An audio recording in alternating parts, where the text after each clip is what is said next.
Hello there, and welcome to Plugging Along, a stream dedicated to LOTRO plugins.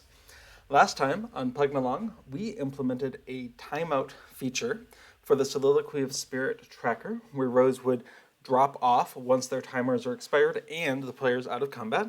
Today we're going to do a few UI improvements, like changing the background color when a player is about to lose their inner strength, tier 3. So, as always, feel free to jump into chat with your thoughts and questions. And in the meantime, I see there's already at least one question in chat. That's excellent. Let me go ahead and rearrange a window here. And, all right. So, start off with Ken says, and I'm just going to abbreviate your name here for a minute so I don't butcher the whole thing. I've been playing the game for a few weeks now. I want to add the travel plugin, the train map 2, and the clock plugins for my account, but I'm concerned about messing things up. Right now, I have very little issues with lag, and the game runs perfectly. Can I affect this if I start using the plugins? Hope you can help. Love the game. It's amazing. And you just got to level 31. Congratulations! Oh, okay. So, Ducat, excellent. Content Ducat. Okay. I won't mess that up then. Ducat's easy. Okay, so to answer your questions in order. Plugins are great. Sometimes plugins can affect your performance depending on what the plugin needs to do its job. So we'll bring up some examples, but first of all, if you haven't seen it, I do recommend using the LOTRO plugin compendium to install plugins. It makes it very easy to manage, and you don't have to worry about messing up files and where they go and unzipping this and moving that. So if you're not comfortable with doing file manipulation, or you just want to let the program do it, LOTRO plugin compendium is great. And I'll actually use that here to add the travel plugin. So, travel. Now, there's travel window outdated and travel window 2. I do recommend the travel window 2. So, for example, I'll go ahead and hit add. You can see it's a download, extracting. It also had to download a prerequisite, so it took care of that for me as well. And we're done. That was it. That was the entire thing. And if we come in to plugin manager, oh, I should have my standard window somewhere a little bit easier. Okay, now when you change the contents of the plugins directory while LOTRO is running, LOTRO does not pay attention to that until you click this green button in the plugin manager. Bloop. And now we can see travel window 2 is here, and I can go ahead and load it up. Give it a moment. When travel window 2 loads, it has to figure out what travel skills your character has. So it can populate this travel window with the appropriate ones. And so there is a little bit of a delay when you first load it up. But from then on, this travel window is present. Actually, I just remembered. I had my graphics knocked up to a higher level before than I sometimes do for streaming. Let's go ahead and bring that back down. Okay. So this travel window here is just a window, and other than resizing, which does some weird things in there, which we could talk about later, resizing it is a little bit slow, but the window just sits here. And if I close it, then whenever I click this little briefcase icon down here, it opens it back up, and I can click on one of these to use it. This is not something that requires the travel plugin to pay attention to game state. It doesn't have to parse chat messages. It doesn't have to do anything complicated. It just sits there. When I press a button, it uses that skill. I'm actually going to cancel that because I like being up here on the top of Winterhome looking down on all the people doing their things. But that's the essence. So travel window is an example of a plugin that does not need to do very much at all. It's a window, it collects all your travel skills together, it's great. Highly recommended, and you don't have to worry about it messing things up. But as a fallback, if I thought the travel window was causing me problems, I can unload it. Now, unloading plugins is more complicated than you might think at first.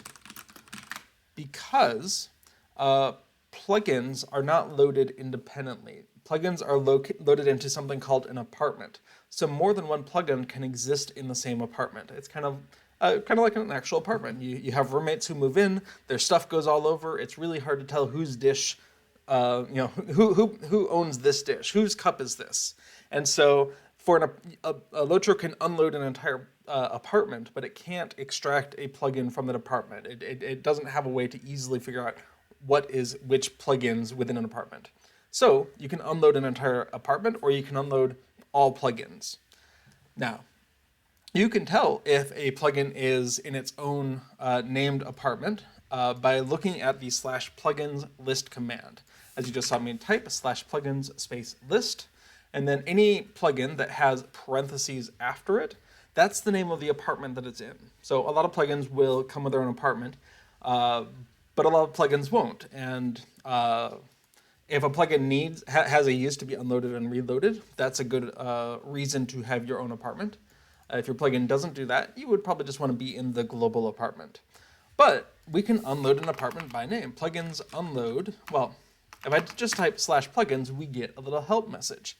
And we can see that we can do /plugins unload, and then they call it the script state. That's a name for it. You'll also see it called an apartment or collection or whatever term. It's kind of wishy-washy. So travel window 2. If I go ahead and say plugins unload, I can unload just that one plugin. Now that was not a very good demonstration. That was the only plugin loaded. But if I come back into the plugin manager window, my goodness. Well, we may have just found a bug in the plugin window because it did not like being unloaded at all. That's pretty cool. So that is a thing to be aware of. If you're going to try something like unloading a particular plugin, do it before you're in the middle of a raid, right? Like just in case there's a problem somewhere in the unload code. Now, it is very difficult for a plugin to actually affect the game state like this. Normally, when a plugin crashes or does something weird, the LOTRO game itself is immune to that. It just reports the error and moves on with its life. Very rarely, very, very rarely, to the point where I can't remember the last time that's happened. So yeah, we've captured it on stream. Very rarely a plugin that is not in development doing weird things trying to make the API work. Very rarely can a plugin actually cause a crash in your game. Now we saw right there, I tried to unload the travel window by apartment name, not just unload all plugins. And that behaved badly, but I would guess that it wouldn't do the same thing if I were to do it again. Okay, so there was a second part of your question. Okay, you're concerned about messing things up. So the worst thing that can happen, and again, it's very rare, is the client could crash. Now, in general, plugins can't cause the client to crash, but every once in a while, cosmic rays are right, the stars are aligned, you could have something like that happen. But a well-behaved plugin won't cause that to happen during normal operations. You have very little issues with lag and the game runs perfectly. So there are a few plugins that have to do more intensive processing. Any kind of plugin that deals with the combat log. So there are plugins to track how much damage you do in combat, how much healing you do in combat, that kind of thing. Those have to look at combat messages and parse out who did what to whom and track that kind of thing. So if you've ever taken a look at your combat log, it fills up really fast. If there's multiple enemies and you do AoEs, like you've done, you get 6 messages because you just blew up and hit 6 different targets, it goes fast. And every one of those messages needs to be inspected by the plugin. So plugins that need to do something with the combat log are going to necessarily take a little bit more time to do that than plugins that don't. So the travel window does not, but anything that does deal with the combat log does. For instance, what we're working on today checks each combat log to say, is this a Soliloquy of Spirit? And if it is, we do something, and if it's not, we don't. It's a simple example, but that means if 100 combat lines come in, then we have to check all 100 of them to see if it's the one thing that we're interested in. So this would slow down the game ever so slightly. And so what you'll find is various plugins require various amounts of processing. And that's just sort of a trial and error thing to see, when I use this, is the quality of life improvement worth that just a tiny little bit of slowdown? So the answer is kind of maybe depends, which is not a very helpful answer, I know, but that's where we are. Okay, so Ken says, oh, hey, Shirless, welcome. Ken says, excellent, thank you so much. Looking forward to trying them out. I'll make sure to use the plugin companion. Definitely, plugin companion is great, highly recommended. That being said, combat analysis is a plugin that I don't personally use a lot as a minstrel, but I see a lot of people saying very good things about it. So that would be a place to start if you were interested in knowing about analyzing your combat, but that's one of those ones that really pays attention to every combat message in a way that may very well slow you down just a little bit. That being said, the serious raiders out there who might care very much about their performance also seem to like this to optimize how they are performing in a raid. So it can't be that bad on performance, otherwise they wouldn't be able to use it effectively. Charlotte says, yeah, this thing is awesome. I'm not sure if you're referring to the plugin compendium or combat analysis, but both.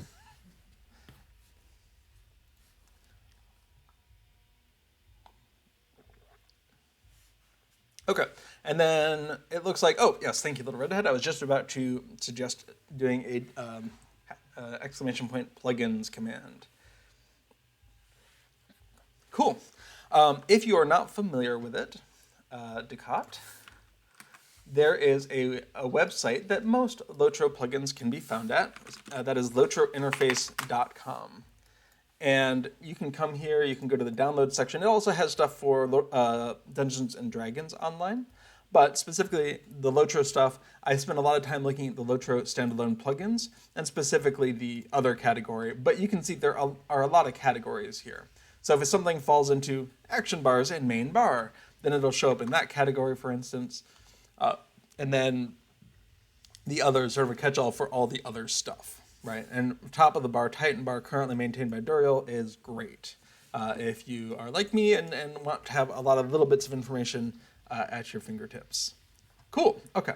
So do check out lotrointerface.com. It's linked there as part of that link to the LOTRO plugin compendium. And I'll even link it just the homepage right there. Okay, yeah, Titan bar is really useful if you're not familiar with it. Titan bar. No, Titan bar. We'll go ahead and add that in. Nope, we'll go ahead and add that in. And you can see it's already done installing. And we'll go ahead and come into the plugin manager, do a refresh with the green arrow since LOTRO is already running, and go ahead and load Titan bar. Titan bar shows up at the top of the screen once it's loaded. And one of the things I really like about it is the wallet feature, which lets you track festival currencies. So for instance, we're doing Yule Festival right now. So I do want to show that on Titan bar. And we can see I almost got the 1,500 I need to afford all the consumables for this festival. But just in case I don't get there, we also have badges of taste. And we're going to show those. And badges of dishonor, we're going to go ahead and show those. And I'll just click and drag them to move them around. Because you can trade in 2 of each of those. Those are from In-League and Ale Association. You can trade in 2 of a badge type to the vendor and get a crate of festival tokens. And in this case, it's 12 Yule tokens. So that's around a few hundred more tokens I can get if I don't just quite get there from Yule questing over the next, oh my goodness, week? 6 days? So that's my backup plan. But my main plan is to just get them from the questing and save my badges of taste and dishonor for later. So that's this, and you can see one of the things that I really like is a breakdown of how much money you have, not only from your current character, but across all your characters that you have logged in with that Titan bar knows about. Titan bar, you have to log into characters for cross-character plugins like this to work. Another thing that's very handy is how many spaces do you have left in your bag. Although I really like the, what? No. Oh, yes. Show used, show total, nope, I just want to know how many I have left. So we can see I have 91 spaces left in my inventory. That's just a really handy way to, we're in the middle of instances. Oh, 91, I don't have to worry about it. Oh, 5, I have to worry about it. And that way I very rarely am opening up my bags during an instance or during adventuring. I like the abstraction of just like, okay, yes, it's an MMO. Yes, I have inventory constraints. Yes, I have to worry about this, but I don't have to worry about it right now. Like I can stay and enjoy the story, enjoy the questing, enjoy the whatever. And then, okay, it's gotten low. I should do something about it. Okay. Cool. Thanks for the question. If you have any other questions, thoughts, comments, whatever, feel free to shout them out. Like I said, we're going to be focusing on a specific plugin today, but I love answering questions about plugins or the game in general, and I don't mind getting sidetracked. In the meantime, I'm going to go ahead and minimize that down, and let's take a look. First of all, what are we doing here? What's going on? Well, I have a minstrel. A minstrel currently in the wrong stance. Let's change on over to the Watcher of Resolve blue line. Oh, good. Ducat says, we'll do this, is very helpful. Awesome. So in blue line, you get a thing called Soliloquy of Spirit. And as long as you are in the right stance, we have Soliloquy of Spirit that can be stacked up to 3 times. Whoops. All right, well, I'll just run off the roof then. I wonder if I can get that back up there. Oh, well. So you can stack this up to 3 times on a target.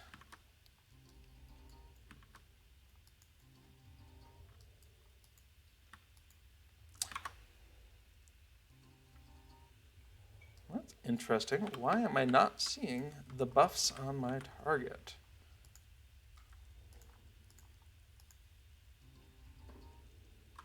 Well, this wasn't a problem earlier. Let's see. Options, buff, UI settings, show debuffs in separate row. All right, only, let's see. Target. Show the vitals of your slaying. Okay. That's weird.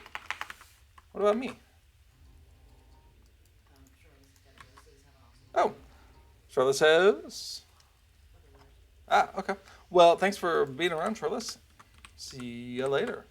Okay, well, that's strange. Sorry, I'm a little bit thrown here because for some reason, Tourmaline, I can't see effects on Tourmaline, but I can certainly see them on this random person, so thank you, random person, for being here. I wonder if maybe if Tourmaline logs off and logs back on, that'll fix. At the very least, I'm going to leave Fellowship. Oh, now I can see it. That's fine. I'm going to invite Tourmaline back to my Fellowship. Okay, well that was a strangeness, but what we can see here is that Soliloquy of Spirit stacks up to 3 times on a target. And we also have the inner buff strength. Now this comes from being traded in inner strength. Did I say inner buff? Inner strength. And if you do that, then you can stack inner strength up to 3 times for a 1% physical and tactical mitigation for each tier. Now, ideally, you want to keep that at tier 3, but a trick there is that its cooldown is only 30 seconds instead of the 45 seconds for Soliloquy of Spirit, which we can see right there. So, what I have been experiencing on Treebeard is I want to have, especially on the tank, maybe even on myself, I would like to have 3 of those Soliloquy of Spirits up and running, but I also want to have that 3rd tier. Oh, hello, Monstein. I'll get you too. And the problem for me was that when you look at that inner strength, it was not immediately obvious to me that it was tier 3. Now we can see that one has 12 seconds left and it's kind of blinking. No, yes, maybe. So probably going to run out soon, but we don't know what tier it is. There's no visual distinction between tier 1, tier 2, and tier 3. Hello, Spala. Welcome to the stream. And so that was sort of the question to be answered is, can I make a plugin that tells me how many Soliloquy of Spirits are on a target and what level inner strength they have all in one go? And that's where we got to last time. So let me go ahead and go to Plugin Managers and load up the Minstrel Buff plugin and make sure under Options we say Use Soliloquy Tracker. Great. Now, when it first starts up, the windows are up there. I'm going to go ahead and move them over to somewhere a little bit more useful. And now, if I go ahead and start doing Soliloquy of Spirits, we can see that we're tracking Soliloquy of Spirits on each of these targets. Now that's excellent. And we can see who's got tier 1, tier 2, tier 3. That is fantastic. That's where we left off last time. So this time, I thought we'd go about improving this. First of all, maybe make those names a little bit larger, but also maybe give some feedback, some visual feedback when things are about to expire. Oh no, this inner strength for Monstein is about to expire. What are we going to do about that? Also, I would think it would be fantastic if we could click on one of these rows and it would select that player. We have a question. Why is it forbidden for people from Ukraine to buy anything in LOTRO? I don't have any information on that. So first of all, I do not work for Standing Stone Games. I am just an avid fan of the game, and I'm sharing specifically today about plugins. So I do not know anything about either that policy or if there's anything that can be done about that. So I would encourage you to reach out either on the forums or reaching out via the help page, and you can get a much more authoritative answer to your question that way. That being said, it is quite possible to play large amounts of Lord of the Rings online without actually spending any money. We have at least one streamer on LOTRO stream who does just that. I always forget who it is. But perhaps a little redhead can remind me. Thank you. Big Ed Mustafa. So while if you are unable to buy things, that is unfortunate because there's a lot of cool stuff to buy. But watch Big Ed Mustafa on Fridays, who plays a completely unpaid experience of Lord of the Rings online and can still experience pretty much everything in the world. A lot of the content in game can be unlocked by LOTRO points, which you can buy with money, but you can also unlock by doing deeds in the game. Sterlis also has popped in with Big Ed. Thank you for confirming my guesses. For instance, if we take a look at this deed here, enemy encampments of Elderslade. If I complete that, I get 5 LOTRO points. And one of the recent sales included quest packs that were going for 100 LOTRO points. So you could see just completing 20 deeds in a game, and a lot of regions have more than 20 deeds to start with, can give you a good starting point for LOTRO points where you can start unlocking some of that content without ever paying a single money unit of currency. So check that out and check in with the official support team if you desperately want to spend money with a game, and I don't blame you if you do. Cool. Okay, so where are we? We have a Soliloquy of Spirit tracker. So let's go ahead and fire up our text editor. I personally use Sublime Text, but really anything that you have that's more advanced than Notepad can do the trick. You don't need anything fancy for this. But Notepad is kind of the least fancy option around. So this is kind of a list of things that I have in mind. So the first thing I noticed when I was using this over the last week was that sometimes I'll be in a place like Helagrad or Storvigand or some sort of instance, and I mostly want to make sure that these things stay on, say, myself and the tank. But every once in a while, I throw one on someone else, but I don't really care about whether they have 3 of them, whether they're on tier 3. It was just, give them a little extra health during the fight. Oh, they attracted the attention of a giant. Okay. So one thing I would like to do is have a little X button where I can close that and just say, ignore it for the rest of this combat. I don't care. So that's the first thing, or a thing. Another thing I mentioned was updating that background color. In fact, we'll make that even more important. Fix size of name. Update the background color. I think it'd be useful to know both when an inner strength is in danger of not being tier 3 anymore because it's either not there at all or because the timer is almost out. I would like to know if we're missing a soliloquy, if we could bounce that back up. Because it's entirely possible to have tier 3 of inner strength, but only 1 soliloquy of spirit. I think it'd be cool to have a border around the selected target. And also, let's see. When we click on a row, I think it'd be really cool to be able to select that entity. Now, I did some testing on this, and I found it was difficult to do entity selection for anyone who wasn't in your party.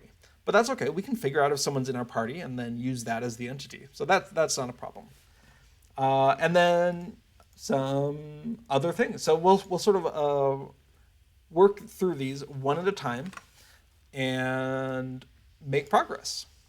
All right, so the first thing I'm going to do is pull up our source control and figure out where are we code-wise. Hello, Guerrero? No, I'm sorry, I'm mispronouncing that. Guerrero. Well, welcome.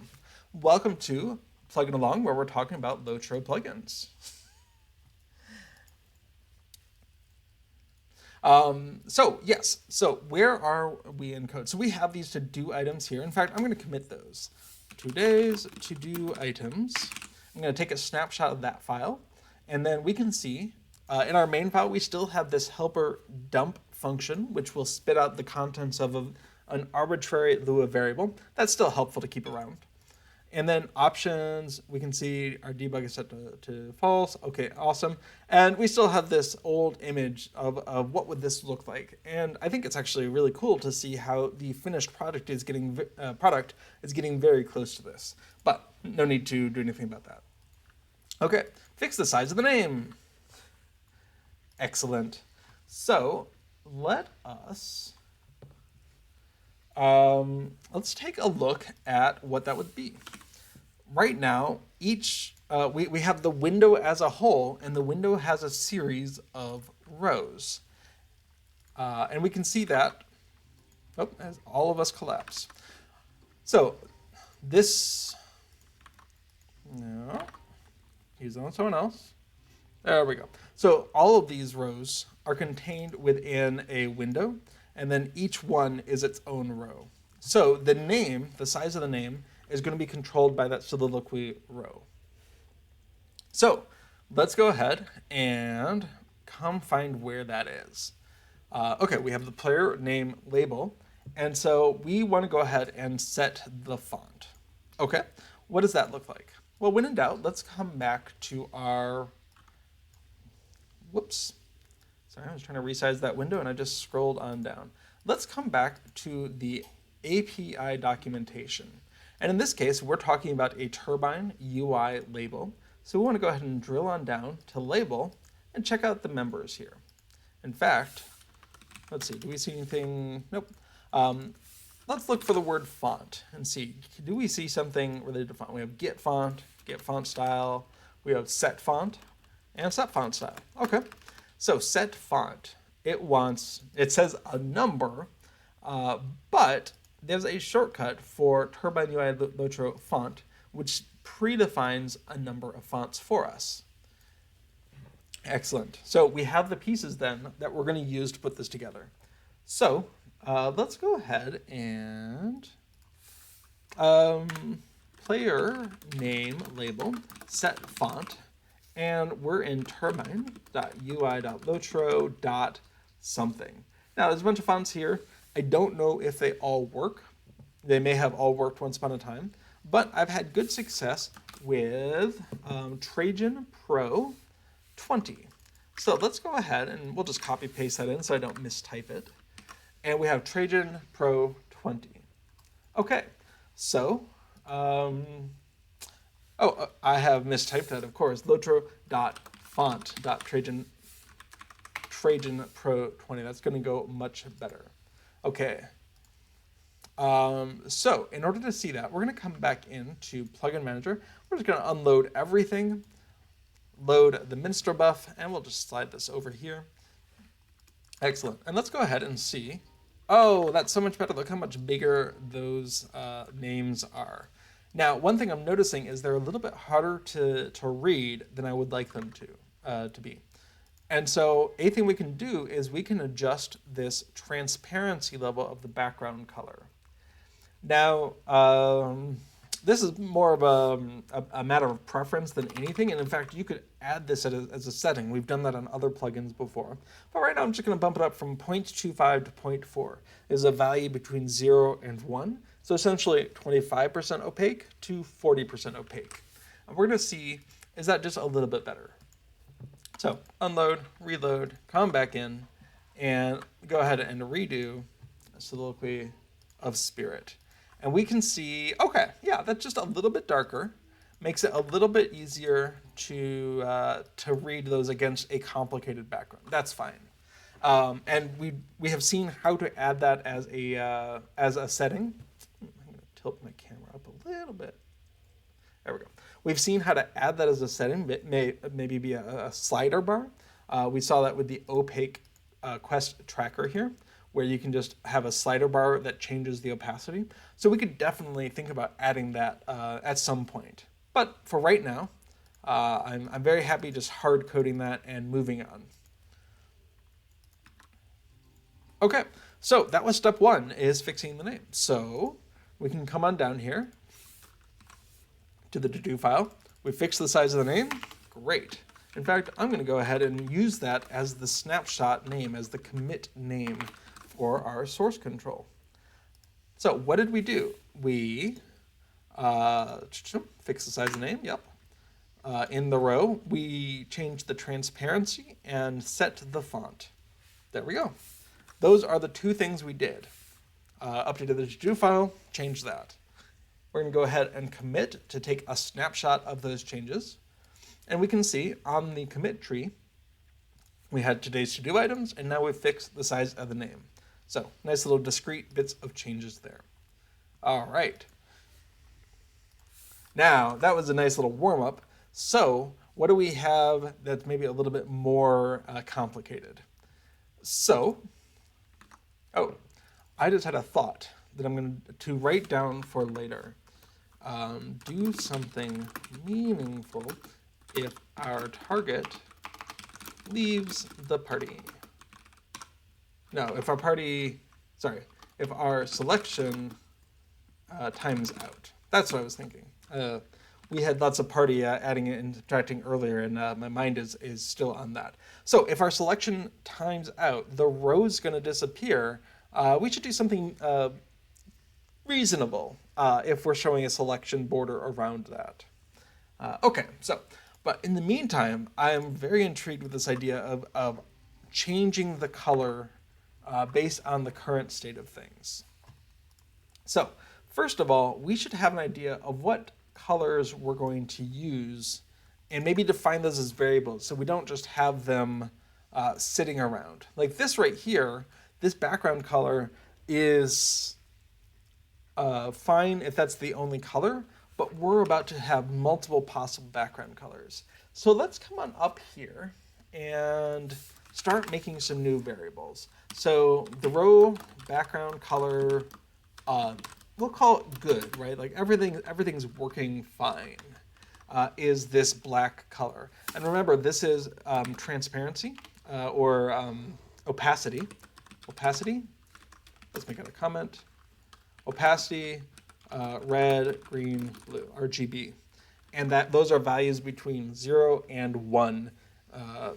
But if you're used to thinking of things between 0 and 255, that's fine. You just got to divide by 255 and you'll be good.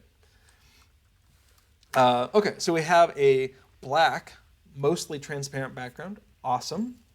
Okay, so we also need a row back missing soliloquy color.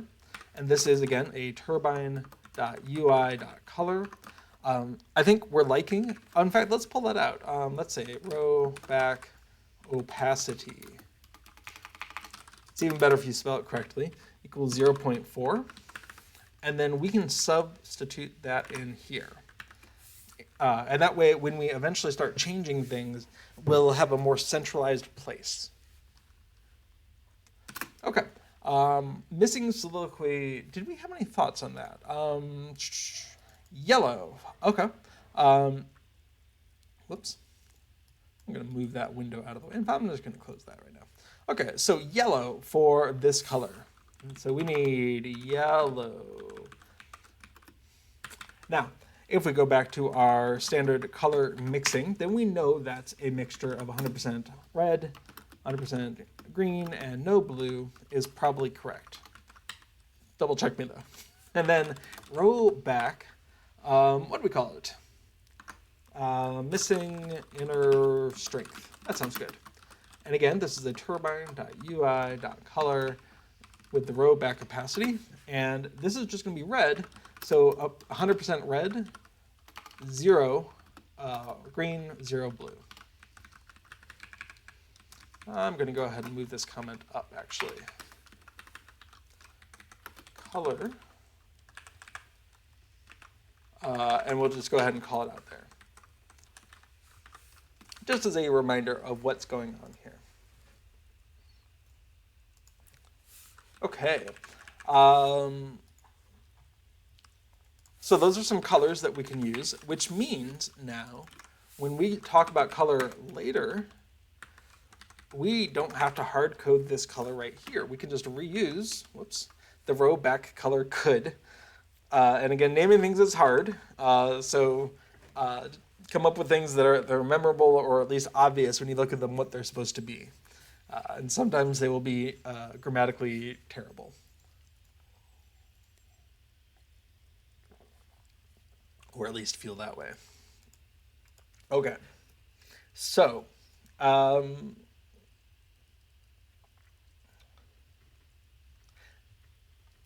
do we know? How are we going to know what's going on with the yellow or the red? When do we need to do this? Well, we already have a function that we call when we want to change things. And that's the update UI function. And this one is what shows or hides the various icons, the various tiers of inner strength. So this is a place where we can start paying attention to that. So if self dot, what do we have here? Show inner strength tier, okay? So first of all, if self dot inner strength tier is less than, what do we have? We know what the maximum tier is. We know it's 3, but we don't want to necessarily just have 3s littering all around, right? We do want to go ahead and call that out in a variable just in case that ever gets changed. So max inner strength tier. Okay. So if the inner strength tier is less than that max tier, then something. Else if, all one word. What do we have? Count. We up here we had a count of the Soliloquy of Spirit count. Okay. Else if count, same thing. We have a max Soliloquy of Spirits. So if the count is less than that, then something. And then use good color. And obviously yellow color, I'm just typing in some pseudocode here just to give us a sense of what that would look like. My syntax editor is telling me we have wild problems here with these question marks here. But that's a visual reminder to me that we're not done yet. And in fact, if I tried to load that up, we would see syntax errors being spat out by LOTRO saying, hey, go take a look at line 11. Yeah, that's a problem. That's not good. Okay, so we know that we want inner strength to be the main concern because that's really what this is all about, getting that 3% physical and tactical mitigation as much as possible. So that's dominating. And then if that's not a problem, but we're missing a soliloquy, then go ahead and announce that. Otherwise, everything is good. There are no problems. Now, we already saw what this is going to look like. Let's see, color. There we go. Where is this being used? Oh, in fact, I think we're pretty much done with that local variable. So we can see self-set back color. That's great. Let's bring that on down to the update UI function. And we can see self-set back color. In fact, I'm going to paste that into each of these here. But the only one is actually currently correct for is the good color. Otherwise, we want row back missing inner strength. Yep. And row back missing soliloquy. Awesome. So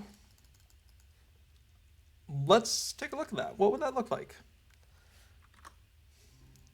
Okay, Mondstain, we can see Mondstain is red. And we know red means that Mondstain is not at tier 3. Oh, hey, and now Mondstain is at tier 3. That's pretty cool. So the red went away, nothing to worry about. Okay, well, let's start working on our next person. Maybe they're also a tank, I don't know. Oops. Deselected Tourmaline. Okay, so we can see that Mondstain's inner strength is getting low, and I think it would be really neat to be warned about that as well. But in the meantime, I'm going to come back in and try to catch Mondstain before it's it was too late. Okay, so definitely a reminder that, hey, this is about to expire soon would be very nice. You can see that the one for Tidlos, my character, just expired as well. Okay, we also want to see a yellow. So let me refresh Tourmaline here. And we can see one of Tourmaline's Soliloquy of Spirit is about to expire.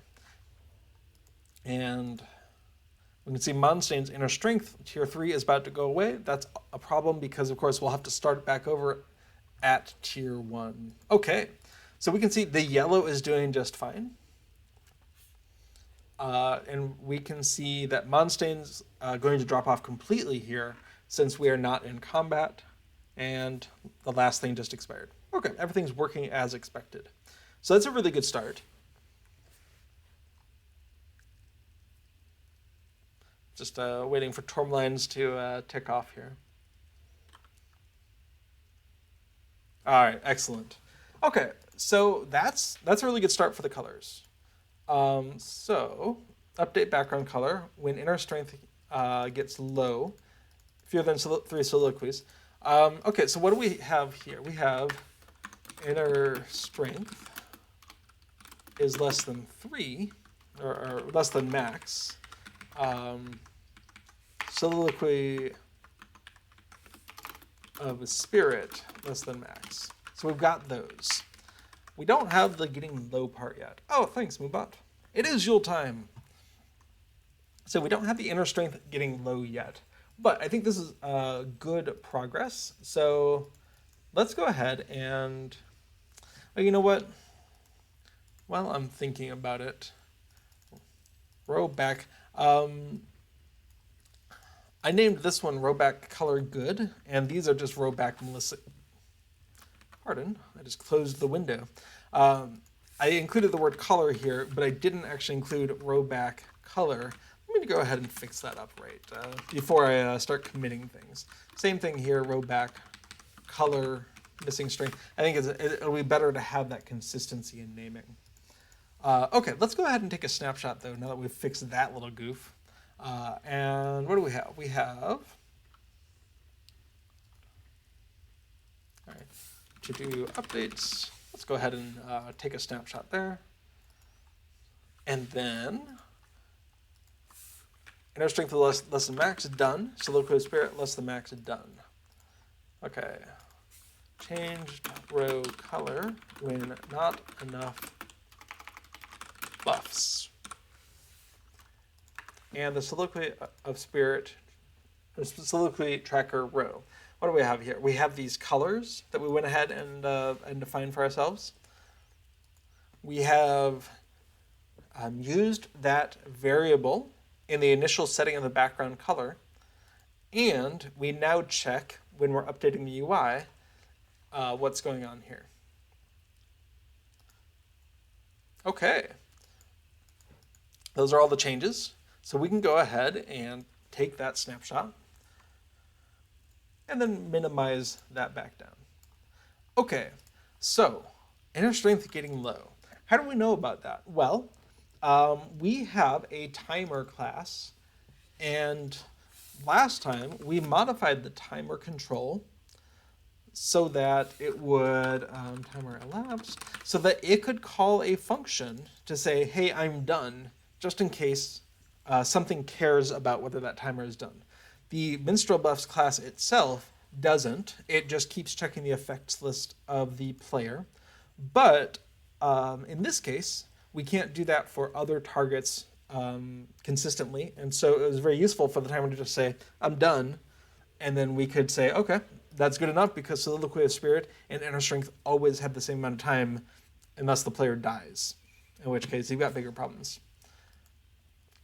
Okay, so we had this code right here, so we could go ahead and make a new convention.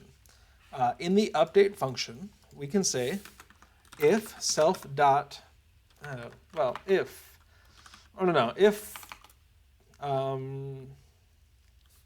do we have? Warning percent exists.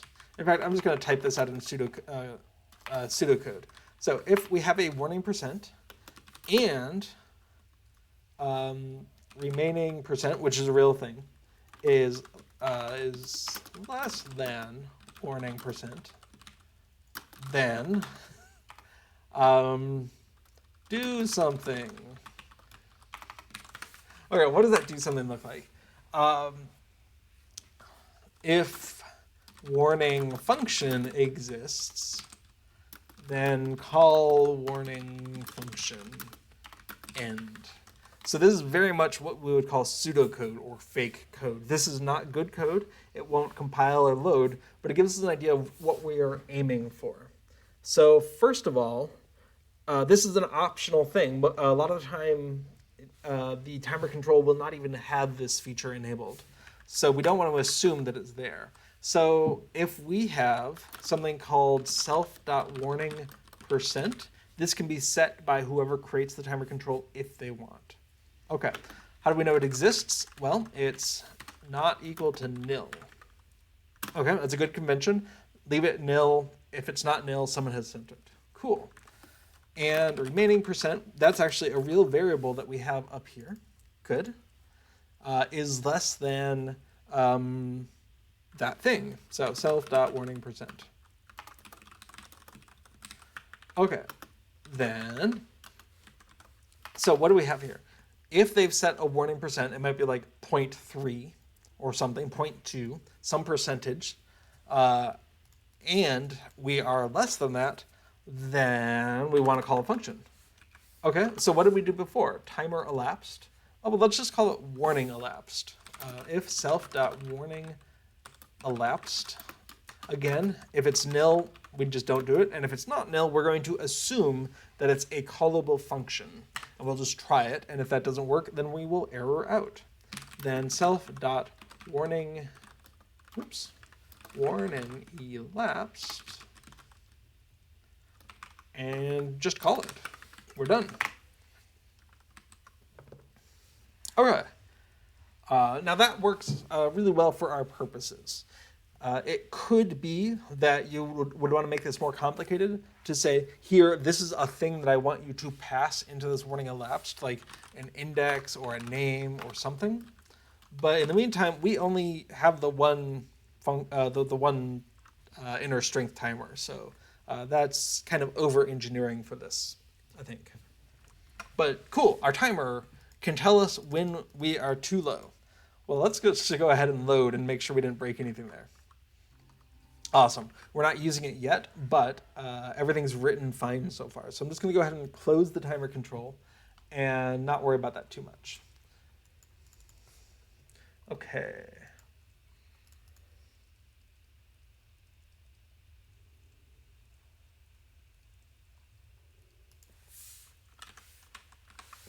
What else do we have? In that row, we want to use that somehow, right?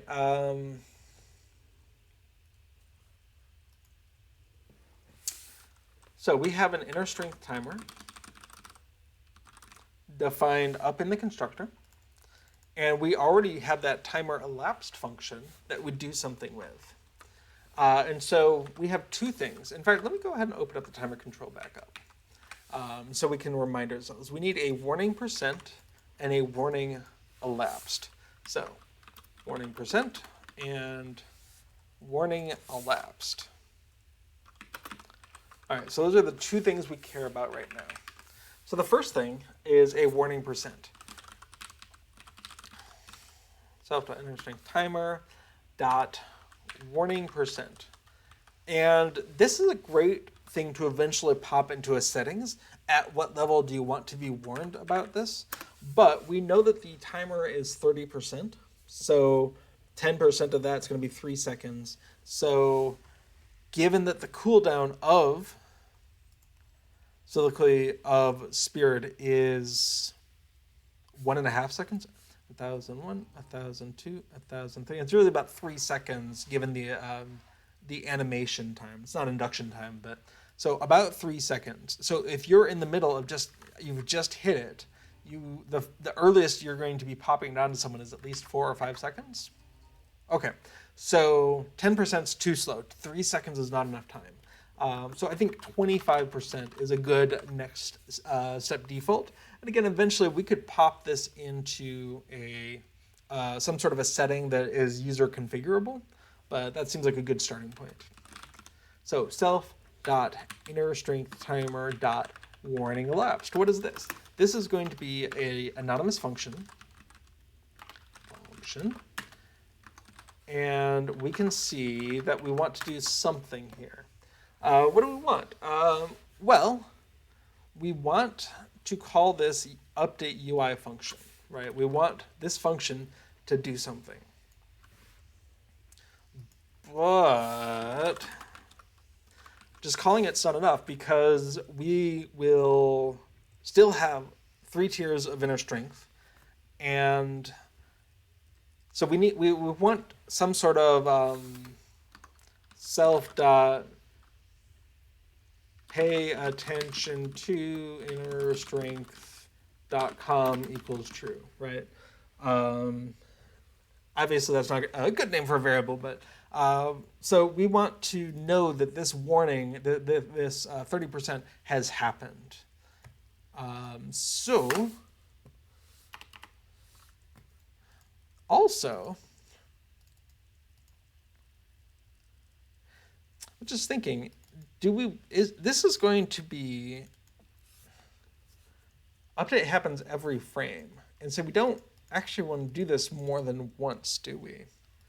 So it might be good if the timer control kept track of, have I done this already?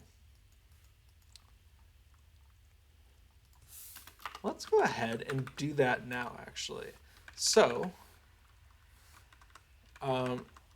self.warned equals false if it's not too high. And if that, then self.warned equals true. And then we have a couple of things. Self.warning%. But the first thing we wanted to do is if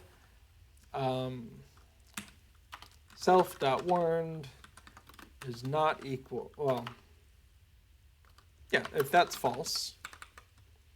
And, okay, so if we haven't already warned, then go ahead and do that. And the next time we are high enough to not be in warning mode, we're going to set that back to false. And the next time we drop down below warning, it should be fine. And that'll keep, and again, this is all about plugin performance. We are doing an update, which means every frame this function is being called, we want to minimize the amount of work we're doing in that update frame. So we only want to worry about calling this callback function once, and then they do something with it or they don't, but we have told them, hey, you're too low.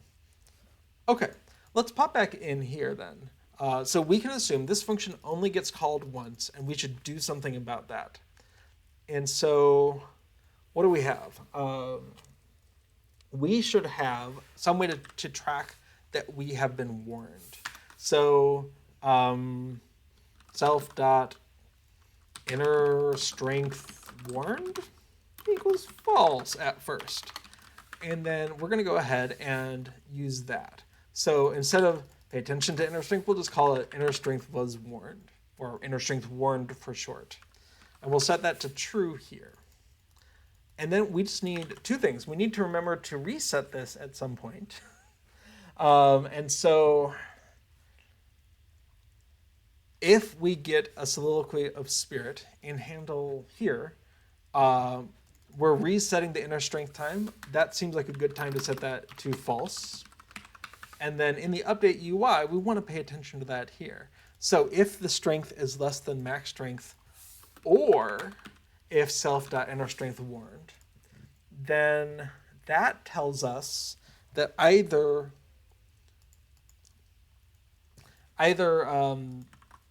we don't have enough tiers, or the timer is getting too low. I think that's good. Let's give it a try. So I've just popped up 3 Soliloquy of Spirits. So the first thing is, let's go ahead and see what happens when we get down to that 1/4, which is like 7.5 seconds. Okay. It's getting close, maybe?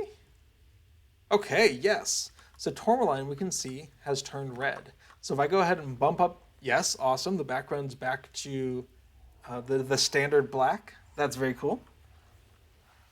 And then let's let one of those Soliloquy of Spirits drop off here. Okay, we're in yellow mode here. In fact, 2 of them have dropped off. And so ideally, the red is going to dominate. Yes, we're very close. Back to yellow because we don't have enough Soliloquy of Spirits. Back to black. Okay, yes.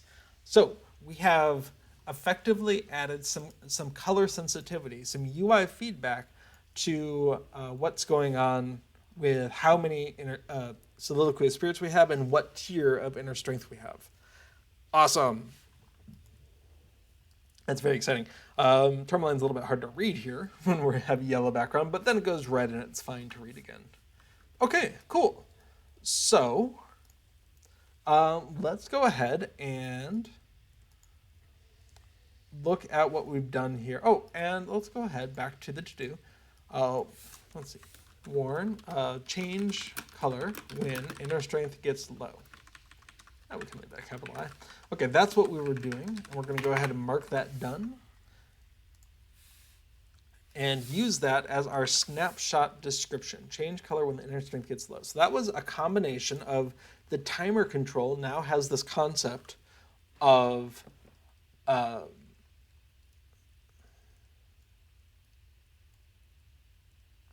I was just contemplating, is there any chance that self.warned is going to be a problem if it doesn't exist? But we're just checking to see if it is equal to false.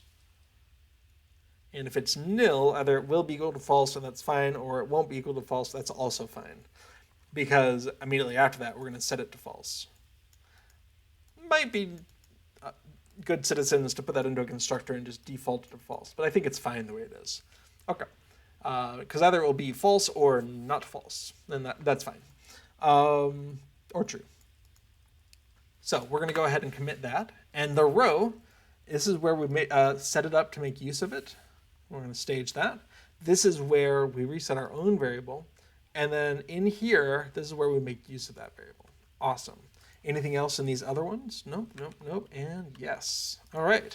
So we're going to take a snapshot of the state of the code. We're going to commit our changes to source control. Commit. Bam. And now it's very easy to roll back to where we are currently if we make mistakes going forward, which happens a lot. Okay. Now, we can see actually here, my source control is trying to tell me that there are 5 changes that have not been pushed out to the cloud off of my machine. Let's go ahead and do that just in case lightning strikes. It'll have to strike in 2 locations now. So we're good. Awesome. All right, that's progress. Let's take a look at our to-do items. So what have we done? We've made the name more readable, and we have added this color feedback. So the UI itself is saying, hey, pay attention to me.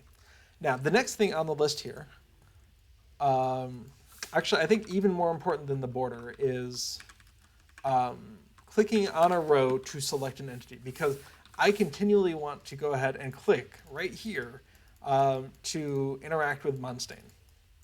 And I'm seeing 2 things. A, that's not working, and B, this is absorbing my mouse clicks. I can't pan the camera around while I'm on top of here. So something has not been told to ignore my the mouse input.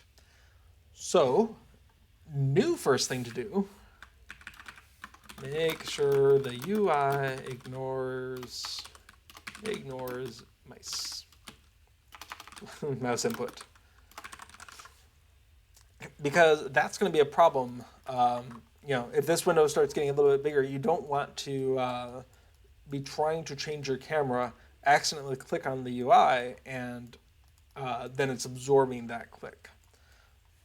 Okay, so what do we have? The first thing is, I don't know. Let's go into the Soliloquy window and just start looking at elements and see if we've remembered to call a function. Now, what is the function? Well, the function is from turbine.ui.control, and we can just search for mouse in here. Is set mouse visible? Gets a flag indicating if the mouse will see this control. That is to say, if you click, will LOTRO tell this control, or will it find a different control or nothing to receive it? And the ultimate background control is the screen where you can then start dragging around. So we want to set mouse visible to false anywhere where we have forgotten that. What's currently doing it? Self.window. Excellent. Well, that's funny. This thing itself is a window. Why is this thing a window? We'll set that on the to-do. Why is Soliloquy tracker window a window if it contains a window? That's strange. To me, that's strange. It doesn't have to be, but because self is a window, let's make sure that we call self dot set mouse visible to false, because that's weird. And with a test like this, easy thing is, oh hey, I've used a dot notation instead of a colon notation to call set mouse visible false. That's just not going to work. So let's go ahead and bring up the window. Was that enough? No. Something else is still absorbing mouse clicks. All right, what else do we have? Set mouse visible. We have self. We have that self drag bar. Oh, yes, the thing that enables dragging here. I don't know that needs to be set to false. In fact, it may have its own opinions about that. Go away. Unfortunately, other things are on top of my Soliloquy window. It's making it hard to drag. Okay. I don't know if that's necessary. We'll go ahead and hold off on that for a second. But this list box should definitely have list box and then set mouse visible false. Okay. Let's come back in. Was that sufficient? Oops. Yes, that was it. So possibly the window, definitely the list box was necessary to fix that up. Great. And now we can click on the plugin and still get that camera moving around. Great. So let's go ahead and just take a snapshot of that so we don't forget what we've done. Okay, so we're going to go ahead and in our source control to do, the snapshot is make sure the UI ignores mouse input. Awesome. And there's some other changes in there too, in the to-do list. Okay, we have the set mouse visible false. That looks good. Now we could backtrack and see was the self set mouse visible necessary, but the reality is we don't want it to capture mouse input, so it's safe to go ahead and do that. We'll go ahead and take that snapshot right now. Okay, so when we click on a row, I would love to pass that through if possible. Clicking on Munstein, I would like to select Munstein. Clicking on Tourmaline, I would like to select Tourmaline. Clicking on Tidelos, I would like to select Tidelos. Now, I've played around with this a little bit off stream, and the thing that we're looking at is in turbine.ui.lotro, there's an entity control. And in theory, you can pass it an entity and that should allow you to interact with that entity.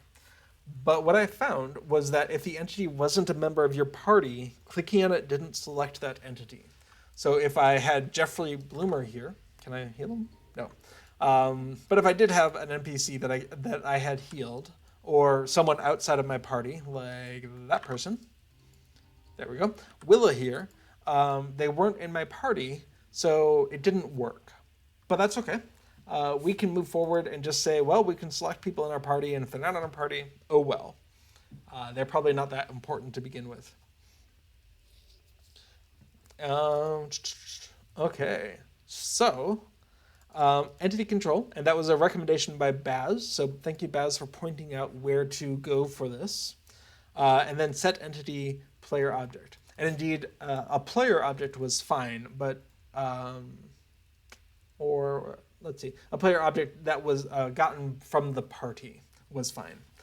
And then Baz wanted us to be aware of memory leaks. So we're going to go ahead and pay attention to unsetting that entity and make sure that those entity controls don't stick around. We want to clean them up when the row goes away. And hopefully, if there are memory issues, that will help with that. Allow the garbage collection to come around and clean them up a little more vigorously. So what will this look like? Now, is there anything in the window? I don't think the window is going to have much to do with this. I have a note here since I was playing around with this a little bit. So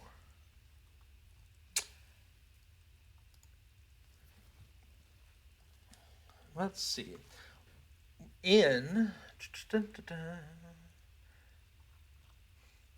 Where were we playing around with this? Oh, of course. One thing, 148, do something about times timing out. We did that, actually. So that was cool. So that comment is no longer needed. Let's see. Oh, notes. Why don't I write my notes to be a little bit more intelligible?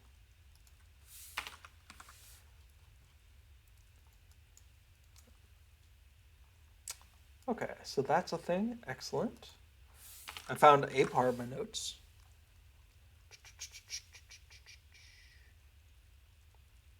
Okay, so when a row is constructed, we are doing that because the window has checked the name, looked for a row that has that name. If none of them are already handling, for instance, if I do Soliloquy of Spirit on Monstein here, then do one on Tourmaline, the window is going to check each row. Hey, Monstein, are you Tourmaline? And either that's a yes or a no. And if all the existing rows say no, then we make a new one. And that's the point at which we can go ahead and say, hey, if that person's in our party, then we can hook up an entity here. So in the row, in the constructor, right here, we can go ahead and start thinking about that.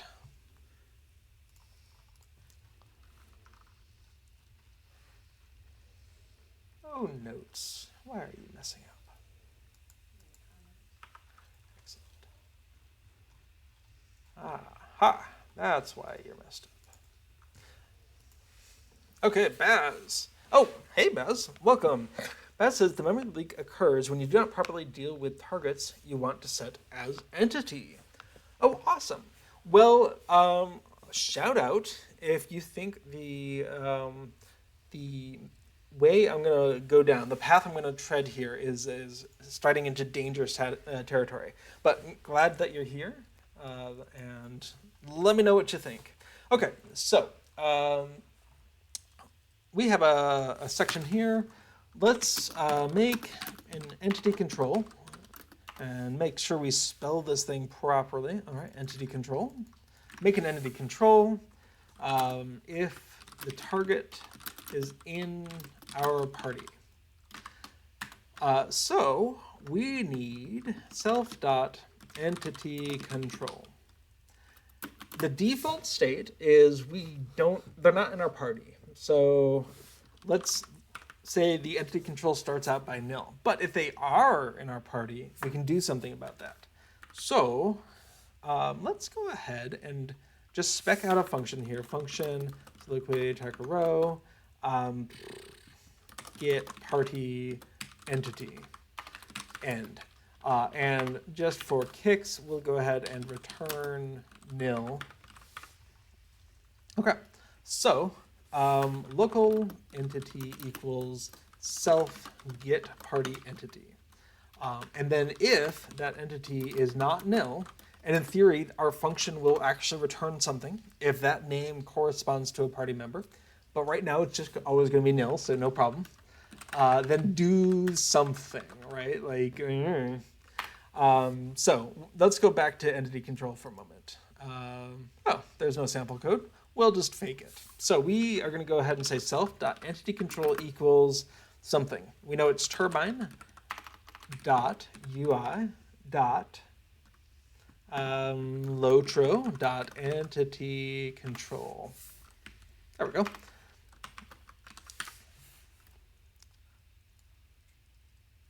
And what do we have after that?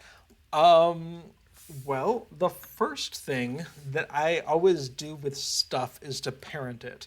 I'm going to do that again here. This may not be necessary, but entity control is a control. And that's the first thing I do with things is self.entityControl set parent to self. And we can remember to go ahead and undo this later. In fact, let's just go ahead and if the row is finished, let's go ahead and be thinking about what that looks like.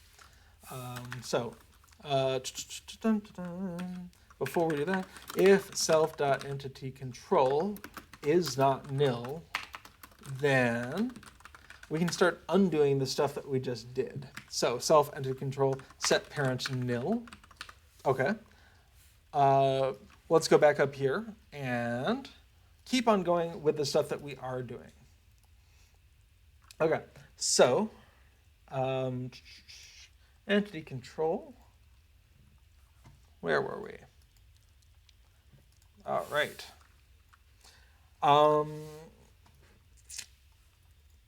The other thing that we want from entity control is a set function.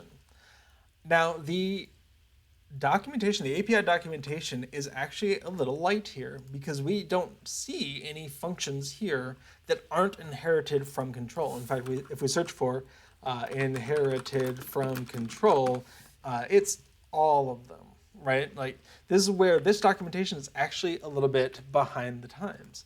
Now, if we go check the documentation hosted on the LOTRO interface wiki, we can see differently that turbine, UI, LOTRO, entity control, they're not described in the documentation, but we can see get entity, set context menu enabled, set selection enabled. So we can see that there's some functions known about, but maybe lightly documented. So that's the next thing. Self.entityControl set entity to the thing that we just got. And let's go ahead and undo that down below. So we've set the parent to nil. Let's go ahead and set entity to nil as well. Clear that out. That way, in case there's any circular references, whatever, we can break those and make life easier for our garbage collector. Okay, so my impression of an entity control is it's sort of a transparent container on which you can click. And if that's the case, we want to just make it the same size as the row that it's in, so you can click anywhere on the row and pass that through to the entity control. So self.set size, something. Do we have that? All right, we do. We have control width and control height. Cool. And then we have self-entity control. That would have been silly. We want to go ahead and set mouse visible to true because we do want to be able to click on this thing. And then self.entity control. What was that other thing? Set selection enabled. That sounds good. Set selection enabled to true, and then set context menu enabled. That's interesting. I'm a little curious what that does. Entity control set context menu enabled. What does this do? Oops. Cool. Okay. So that gives us a starting point here. What else do we have? We have set this if this is not equal to nil, but we don't actually have a function that does anything here, right? So we need to do something here. Now, we already have a player name, so if we just iterate through the members of the party, then we'll either find it or we won't. And if we do, that's awesome. All right, so what would that look like? First of all, we already have a local player somewhere, so we don't even need to iterate through the group if we don't want to, but we can. So, okay, so local party equals local player, and local player is just a variable that was declared, I want to say in minstrel buff window? No. Main. Yeah, local player is just declared here right in main. So that should be available for us at the time this function is running. So local player get party. And then we can just iterate through that if it's not null. So if party equals nil, then return nil. And now you can do this either way. You can have an embedded stuff that's happening within a block, or we can just abandon early. And then for, what do we have? We have a count, right? Local, well, I don't know. Let's go back to the documentation. Turbine.gameplay and party. We can see there is a get member count. Perfect, that's what we want. So local count equals party get member count. Okay. And then we can iterate through using get member, which takes an index. So we can just do for I equals 1 to count. We can add the 1 here, but it's optional. Do end. And we can go ahead and let's see. Let's go ahead and grab a reference member equals party get member I, and then if member something equals self.playerName, because we do have access to that player name variable, then something, we have a member, so return member. Awesome. So what do we have here? Well, we have a get member, which is a player, and players have get name. Okay, great. Get name. So if the member that we're looking at has the same name as the player name was probably the wrong thing for here. That should have been it should have been target name, but that is a different thing. We'll make a note. So Soliloquy tracker row.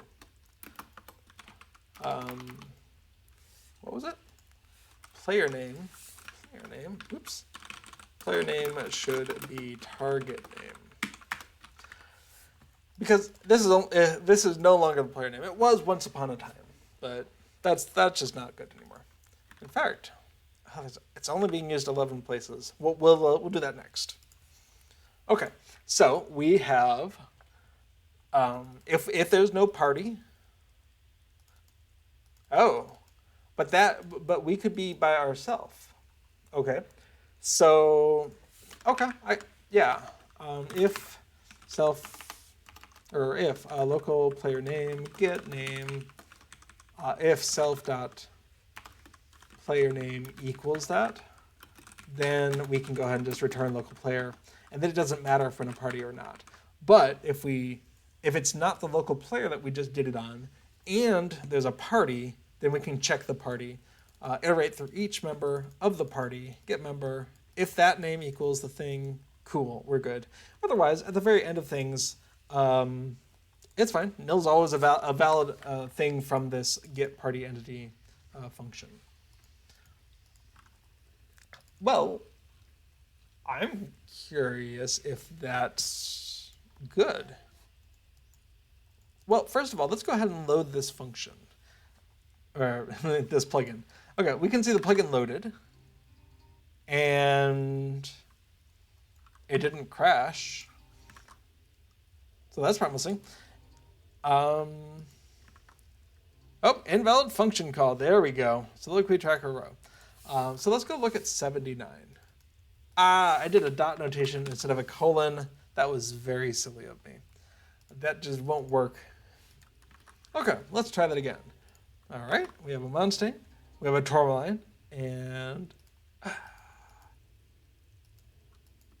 oh, that's interesting. Oh no, okay, yeah. Monstain is not in the party, and Tourmaline is. So let's get me on there too. Okay, so I can click me for Tidlos, I can click Tourmaline, but I can't click Monstain.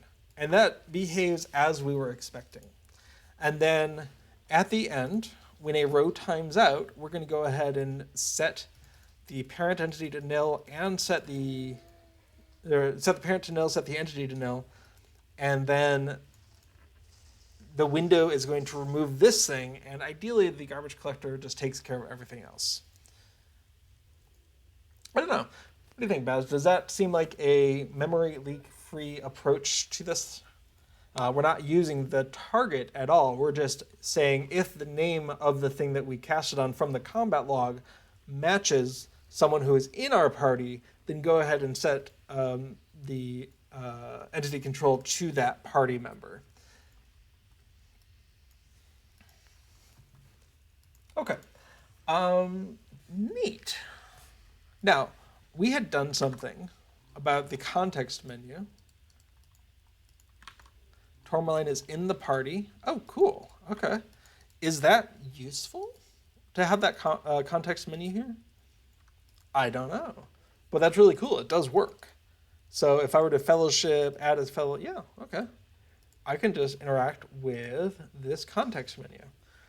I don't know if that's useful, but from other things like mini raid, I am used to something if it's an entity control that I can do that. So yeah, that's interesting.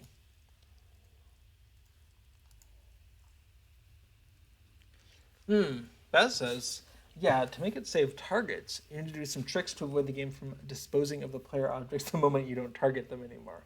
Awesome. Okay, so it sounds like I am not falling into that particular trap. I might have other problems, but because I'm not dealing with player target, I don't have to worry about that specific problem. So awesome, thank you.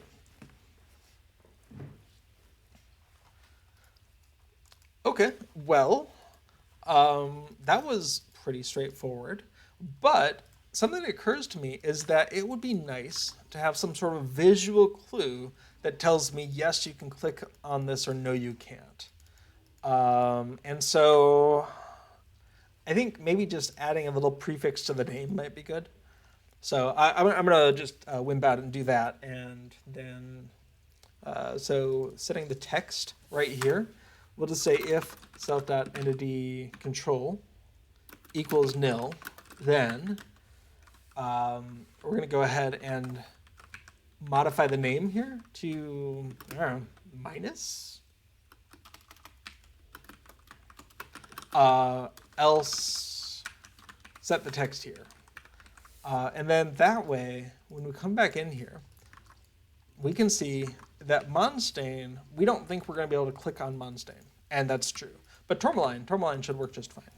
And that'll be able to give some sort of, yeah, there we go. So Tidlos also I can click on, Monstain no. So that's just a little visual thing.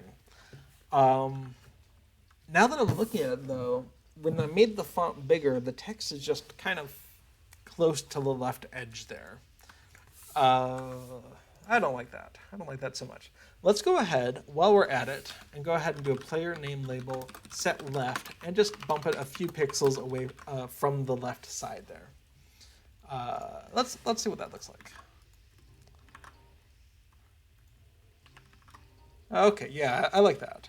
That's just a little bit more pleasing, and then we can see it's a little bit down from the top, it's a little bit over from the left, so we got some margins going on there. Okay, neat. And this is an example where this is kind of a magic number. Where does this come from? And we could go ahead and say local, player name left margin equals 5, and then we could use that here. That would be fine.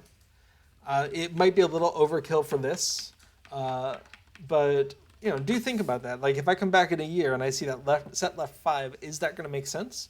And for something like just a label, it's probably fine, right? There's a fine line though, where eventually you have so many of these in your code that it stops being fine. We already have some variables over here, so we can see the width, left, right, border pixels, blah, blah, blah, margin between icons. We could go ahead and define another one there. That would be fine too. So kind of get your own happy medium of which things are just going to stop making sense after a month of not looking at the code, and which ones are just pretty self-evident. Oh, that's just a left margin. Okay, that's fine. Okay, so what do we have here? We have an entity control, and I mean, that's kind of all of the entity control, right? Like we've set it up. We even do some extra tear down just in case, although it sounds like we've avoided the warning that Baz was giving us about targets specifically. I see now you did specifically call out targets in that text here, so excellent. And I think we're good. So let's go ahead and mark that as done and take another snapshot, because that was a lot of little bits there. And some of those were definitely informed by some notes that I took a while back. Did my camera move? That's delightful. What on earth happened? Okay, so we went ahead and when we click on a row, try to select that entity. Yeah. Okay, and to do that, we have the get party entity function. And we try to make it, and we even make use of that to change the name up a little bit. I feel like I'm off center now. All right, so we're going to stage that, and then we've removed a to-do function comment from before that function, and finally we have some cleanup code when the row is going to get torn down. Awesome. Okay, when we click on a row, try to select that entity. Commit. Nice. Okay, now a nice to have soliloquy tracker row player name. Let's just do a little cleanup here. So player name, when it's coming in, we can see it's being used self.playername, the parameter of this function. More player name, anywhere else. Handle. Let's see, player name. Okay, that looks safe to do a rename. So if you're using a notepad like text editor, you can do replace all. If you're doing something like Sublime Text, just do a multi-select, select them all at once, and we'll call that target name. Now, target is actually a misnomer here. As Baz was mentioning, target implies the target of the player. When you go to the API documentation for the local player, there is a get target function, right? And that returns an entity. And we're not exactly talking about a target, we're talking about the recipient. Do we want to call this recipient name though? Right? Like it was the target of the effect, but it is not a capital T target. I think I'll keep it target name right now because recipient name sounds like more of a pain, but we should just make a note here. Note we're not using local player get target. This is a recipient determined through combat chat parsing. Recipient target sounds more annoying to type. Croit says make it patient name since you're healing them. I like it. Actually, patient name wouldn't be too bad. Patient name.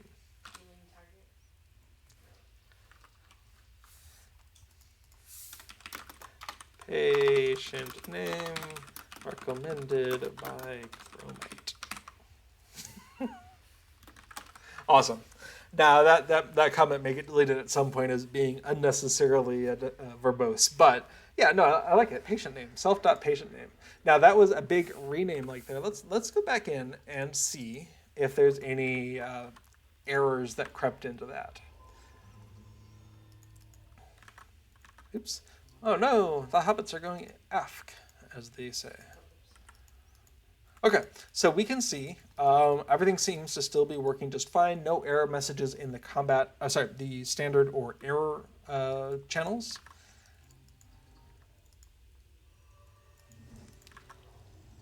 And let's see, are our colors still doing their thing?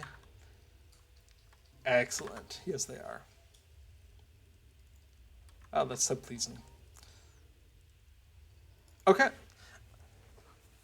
Now, something I ran into actually playing around with this healing Storvagund for the Yule Festival was that because of the 3 to 4 seconds between each redo of Soliloquy of Spirit, if you try to keep it constantly on 6 players, then that is around 20 seconds to do a full round, and Inner Strength only lasts for 30 seconds, so you don't have much time to do anything else. So I think the sweet spot is to pick 2 or 3 players who are going to have the full buff that you can just rotate through and top them up between other more large heals. So the tank or tank and off tank if you have them, the tank and yourself if you're going to be grabbing aggro because of all your healing, stuff like that.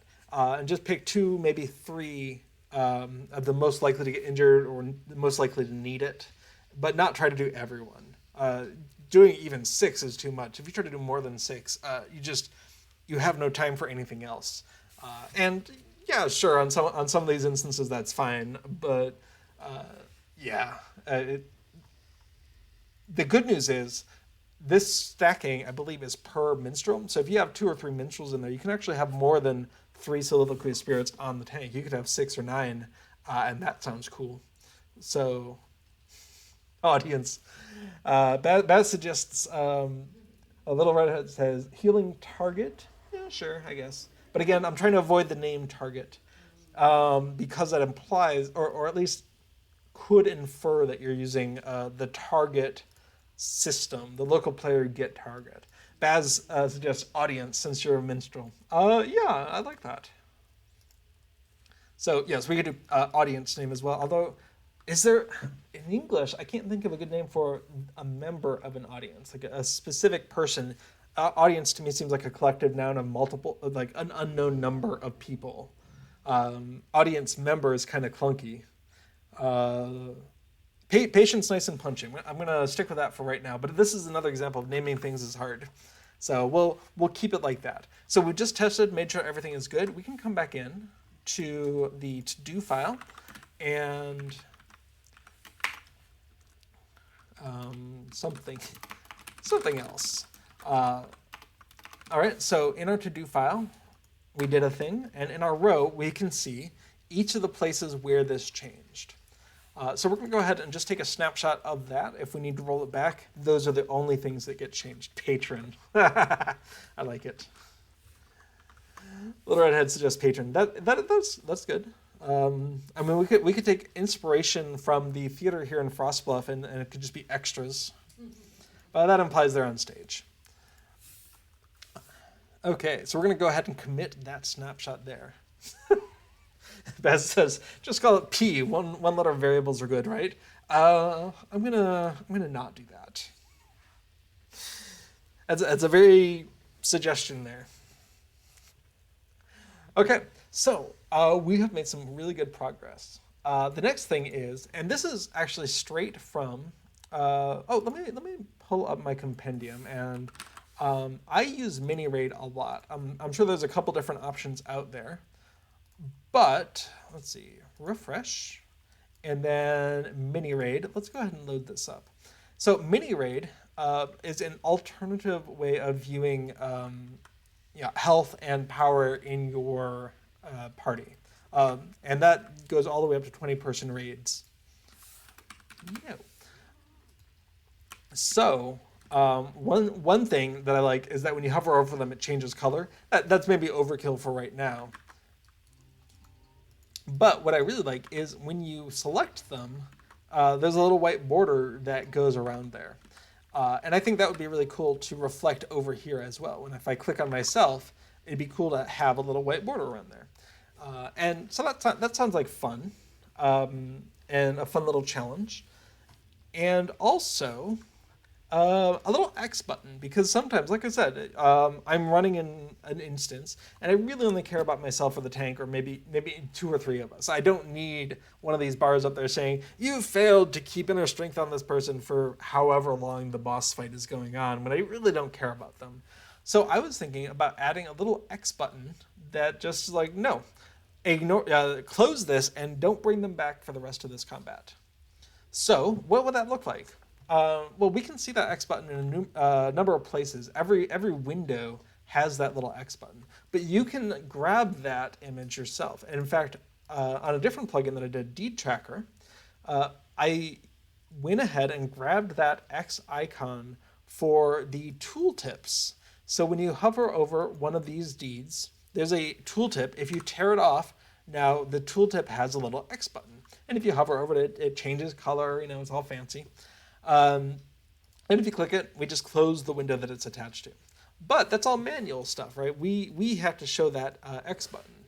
And I don't know if you've noticed in the last update, when they added a new area, they had to change the deed log window to be bigger, and they actually didn't move the X button with the size of the window, right? The X button normally is in the upper right-hand corner of the window. The X button stayed where it was, and the window just got wider. So under the covers, somewhere on the LOTRO client side of things, they also have control over where that X button goes. It's not always in the upper right-hand corner of that window. So fun little thing. But in general, a LOTRO window, that X button is always in the upper right-hand corner. So let's take a look at that. Let's take a look in the Deed Tracker. So that's under Cube Plugins. It's me, Deed Tracker. I don't know. Do I have something called a tooltip? I don't know. That'd be really handy. Tooltip. No. Plugin functions.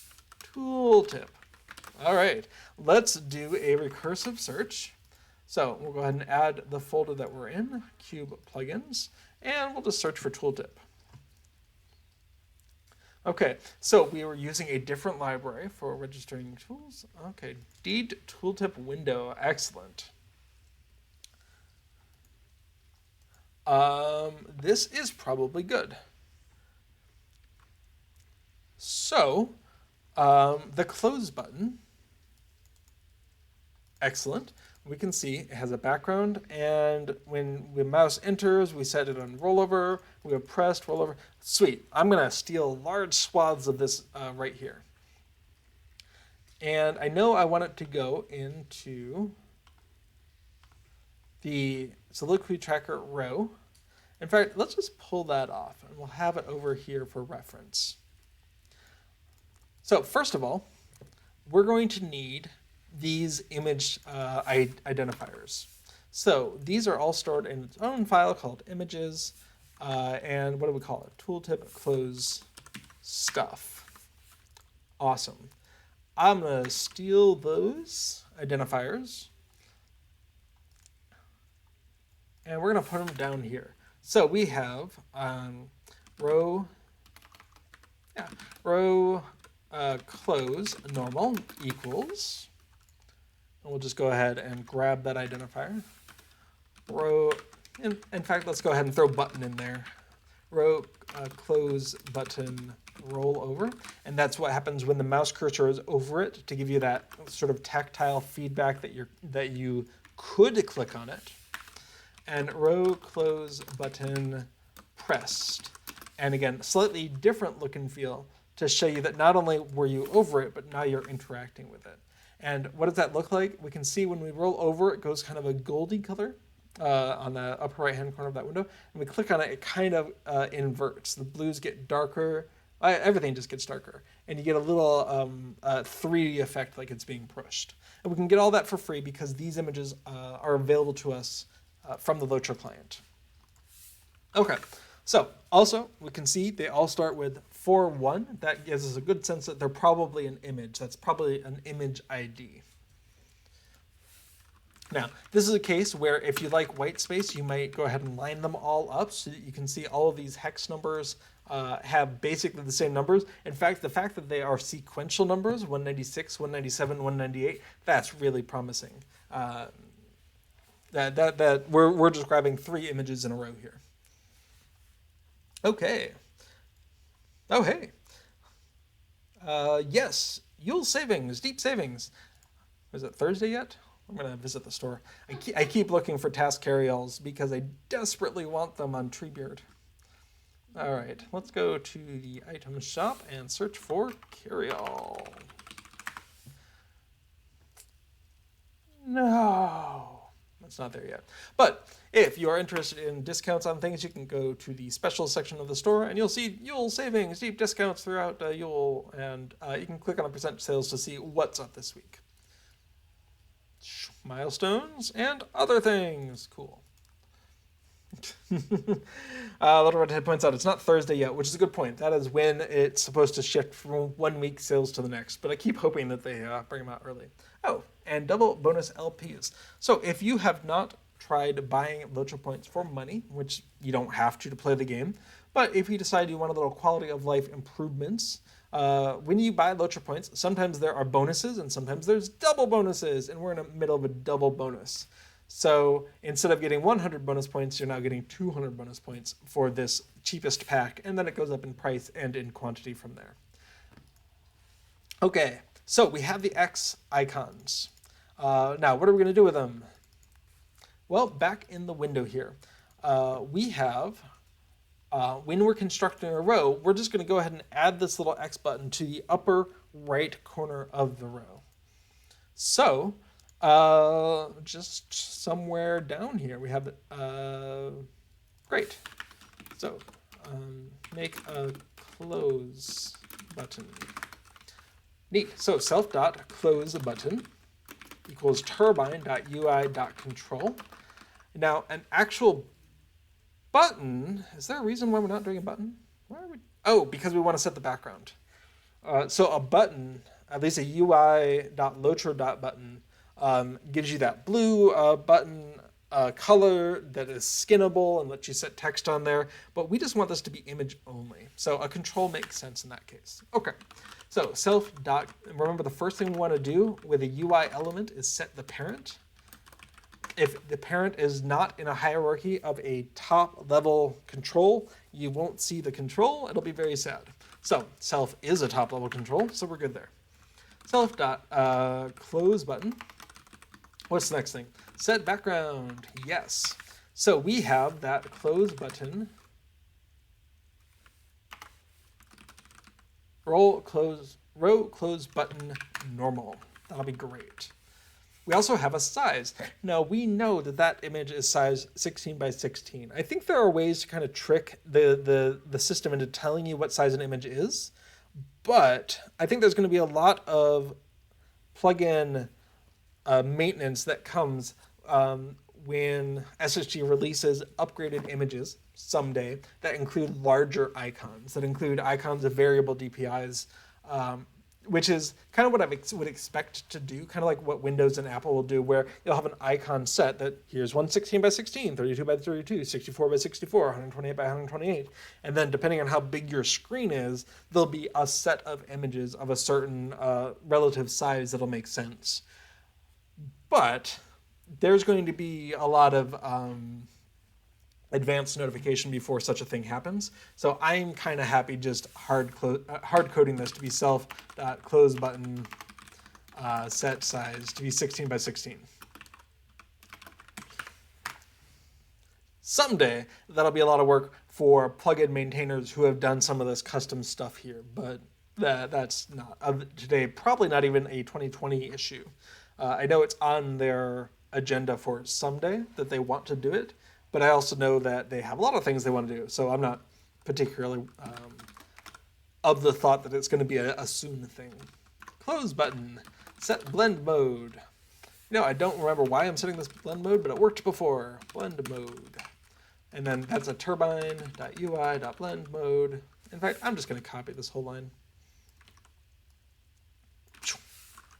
Okay, so now we have the functions where we do stuff. In fact, because we called it the same thing, we could copy a lot of this. Okay, so neat. Let's go ahead and copy most of this. Now this thing, okay, get rid of this row in a way that keeps it gone for this combat. I don't have what that looks like yet, but that's the idea.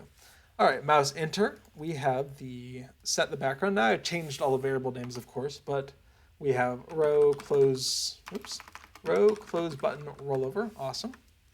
We have row close button pressed.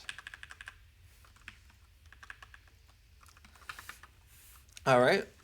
When the mouse is up, by definition, the cursor is still over the button. So we do that rollover. And if the mouse leaves, by definition, we can go back to the normal, because the mouse is not over the button anymore. So the Z order, this is overkill, but we want the close button to be on top of any other element that's in the window. Just as we never accidentally cover it with anything else we're doing. So this is the top most of the possible Z orders. And close button false, that's not right. That's a special thing for those tooltips, because by default, the tooltips are not detached. All right, well, we have a close button. It doesn't do anything yet, but let's go ahead and take a look at it. Let's bring the minstrel buff back up. And let's go ahead and heal one of these AFK hobbits. Oh, no. No, so this is actually good. The button is here, but we forgot to move it to a good location. Now that's actually possible because these rows have a fixed width because they're based on the size of the icons. So moving it should not be a problem, but we do need to remember to do that. So we need to self dot close button set position, and the horizontal is the thing that matters. Now we actually know how wide the window is. So somewhere up here we have a control width. So let's come back in here, set position, control width. And actually we're only changing the left because we want it to be 0 pixels from the top, I think. Let's take a look and see what that looks like. Uh-oh.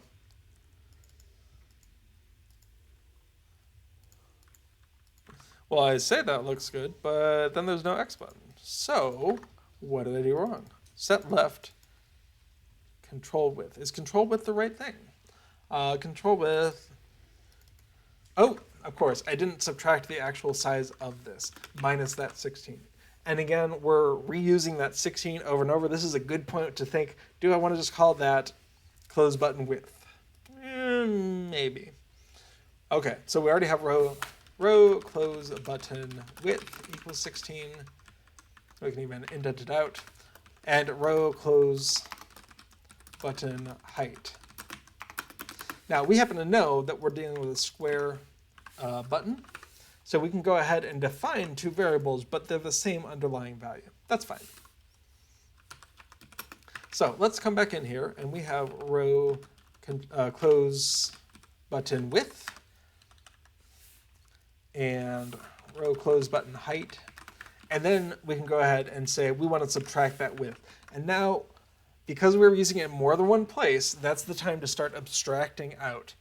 Hello, Antonio. What's up? We're talking plugins for Lord of the Rings Online.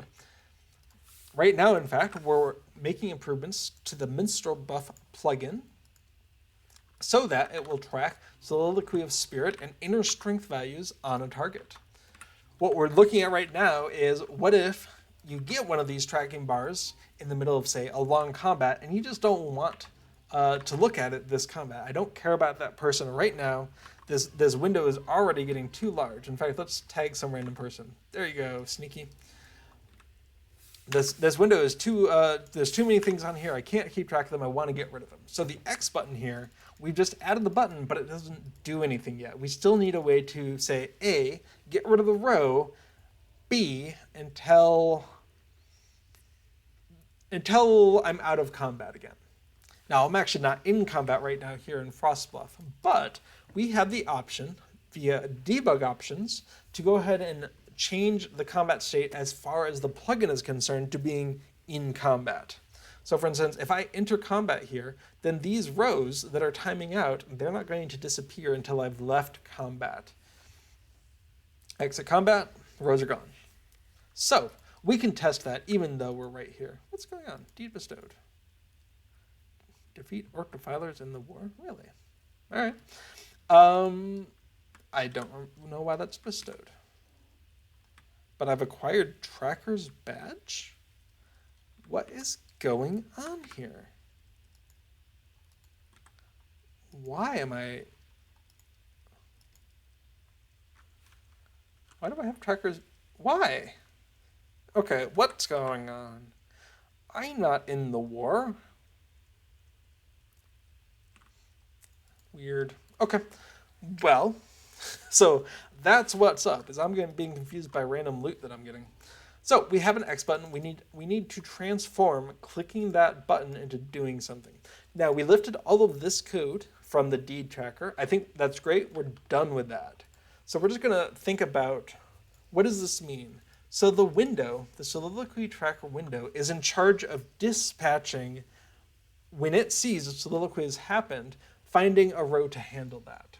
And we can see that in the, what do we have? All right, I'm going to start shrinking stuff we don't care about. So it's not in the constructor. Handle combat changed. Nope, that's for going in and out of combat. Update size. Nope, don't care. Add player. Yes, that's a good one. Where is add player happening? Looks like it's in add soliloquy. Excellent. We also have remove soliloquy. What's going on there?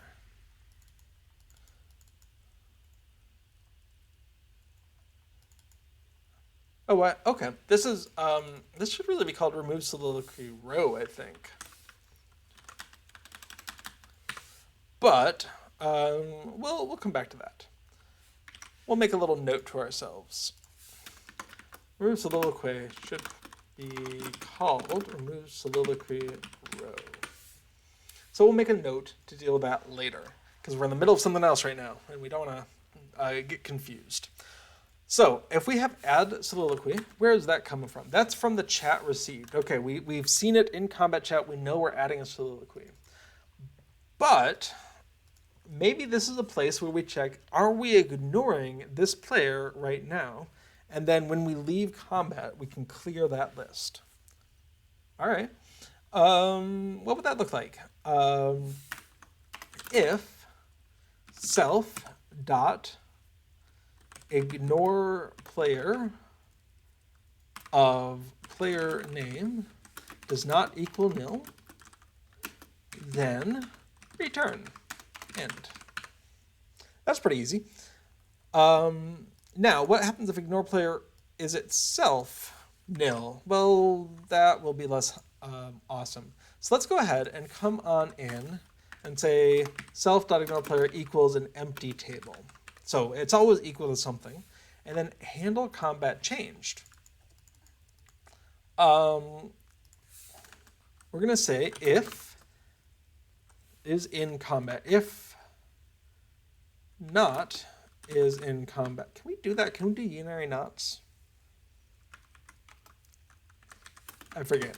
If it's not equal to false, no, if it's equal to false, sorry. If it's equal to false, then we're going to go ahead and clear that list. Self.ignore player equals an empty table again. That's, okay, the other thing we need is the remove soliloquy. And then, oh, we already have a remove soliloquy. What if we just take a parameter that says ignore player equals false? Now, can we not do default values? Oh, well. All right, so let's find that remove soliloquy call. Remove soliloquy self false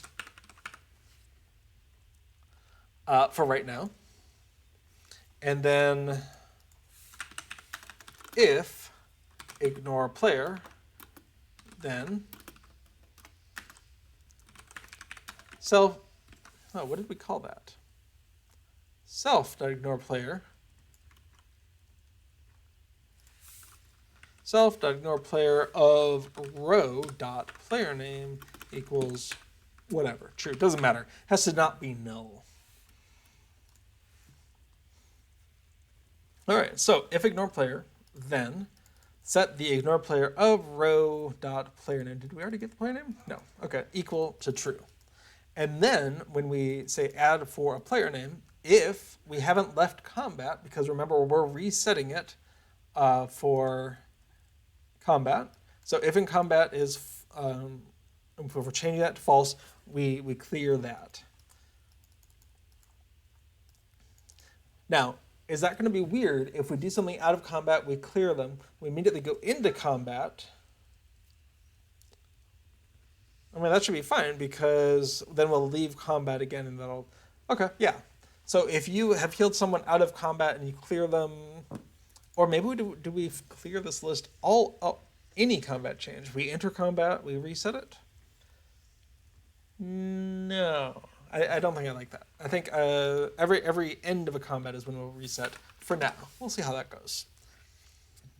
But we have that option. We can always come back to that. In fact, if we wanted to punt the decision completely, we could add a checkbox into settings or something. But at a certain point, usability is all about choices. And if you end up not making any choices, you just have a huge configuration a panel that gets a little unwieldy. So I try to only put choices in there that are either meaningful or cool. All right. So that's a start, but we still don't have this remove soliloquy thing. So we have a bunch of stuff that we've kind of accumulated that should be done when we're getting rid of a row. And that worries me that we would miss something. So function, let's go ahead and make a new function for remove row. Let's spell function correctly. And then let's move all of this stuff into here. And then, so if row finished and self.window is not equal null, then self remove row. And now this function right here, remove row, this is responsible for all of the cleanup stuff. So setting window equals null, cleaning up the entity control, calling that remove soliloquy. But here's where we can override and say, what did we call it? Ignore player, and we can pass that on through. Now, it's not hard-coded to false. So here, it's false if the row just finished by itself, but this is where we can hook back in to that close button, get rid of this row in a way that it keeps it gone for this combat, remove row true. Now, this is a case where I really hate just using false and true to mean things, because what does it mean, remove row true? That is so rough.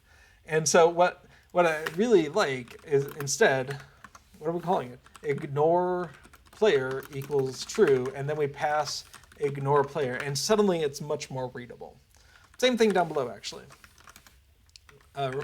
local ignore player equals false, and we're going to pass ignore player. And then coming into remove row, we can see ignore player. We're going to pass it on to remove soliloquy, ignore player. We don't have to look at false or true and say, what does it mean to remove row true? That's just not helpful. And if you're only using something like a text editor, like I'm using Sublime Text, if you're not using a more fully featured thing like Visual Studio or other development environments, it can be a little tough to hover over and be like, what are you taking? What's the name of your parameter? Now, as it turns out, well, yeah, that's the definition, but what's it take? Oh well. As it turns out, even this one might be able to do some of that. Okay, so we have a remove row that is optionally taking an ignore player. Oh, I'm sorry, that is taking an ignore player. And when we call remove soliloquy, it takes an ignore player. And then if we are, we're going to go ahead and ignore them until the next time we leave combat. That seems like all of the pieces we need. Let's give it a try. All right, so we have myself. We have Tourmaline, and oops, we put one on Mondstaine, but I don't really care about Mondstaine. So click that. Oh, okay, Mondstaine went away, but we do have an error message showing up in our error chat. Soliloquy tracker window 148. Let's go take a look at that. 148. All right, self ignore player. Table index is null. Okay, is it?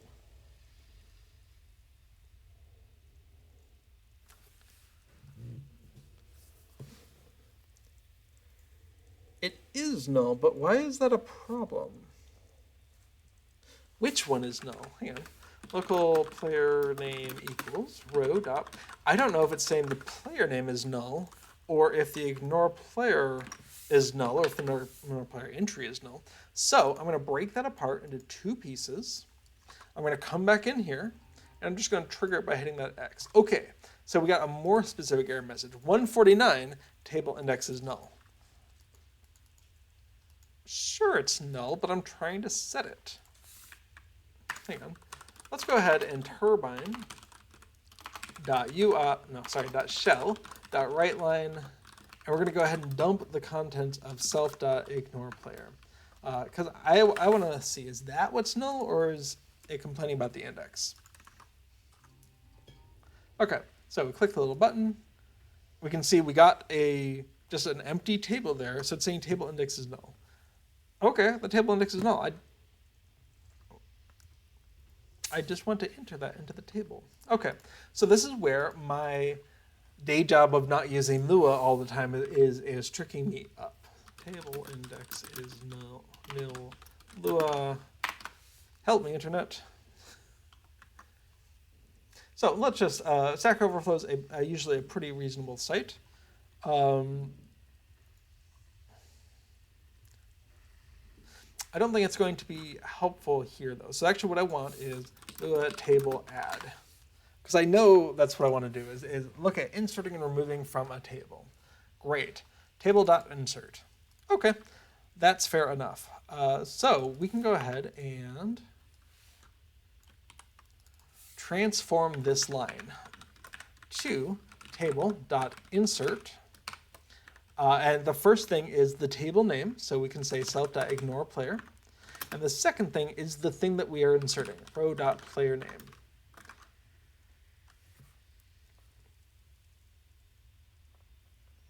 Now, I'm not even sure we need to set it to true at this point, but I'm going to leave that in for a moment just to confirm that that is correct. We're going to go ahead and get this up, hit the X button. Okay, table index is null. You're killing me, game. Oh, I didn't save, of course. Okay. All right, so we have an X button. We click the X button. Table index is still null. Great. But why are you null?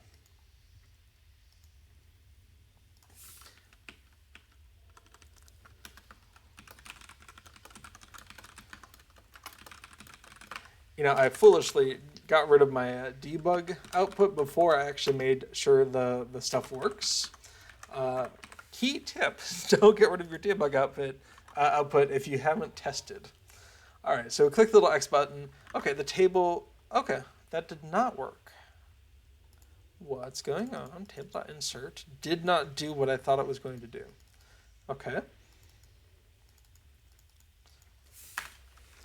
Well, you know what? Let's go ahead and test my assumptions. Is row.playerName actually something?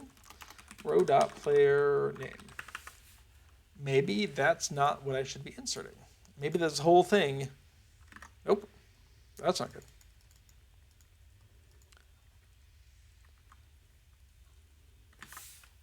What's going on? Okay. Well, that's exciting. Failed to import package, unexpected symbol 148. An extra close parentheses will really mess up the parser. Okay, so we have an X button. We click the X button. Okay, that is a problem. The player name that I assumed would be correct, not correct. So let's come back in here to remove row. We're calling it unself. Oh, of course. It can't be player name. We had this whole thing about how it can't be player name because it's not player. In fact, player, we still have player name label in here, ignore player.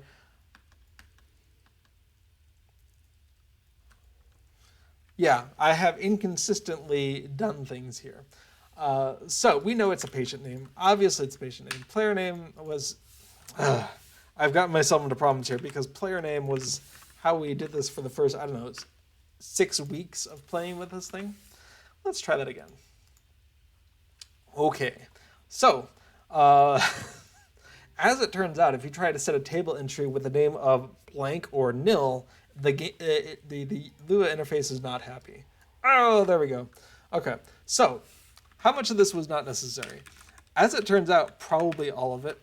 So what happens if we just ignore player, row, patient name equals true?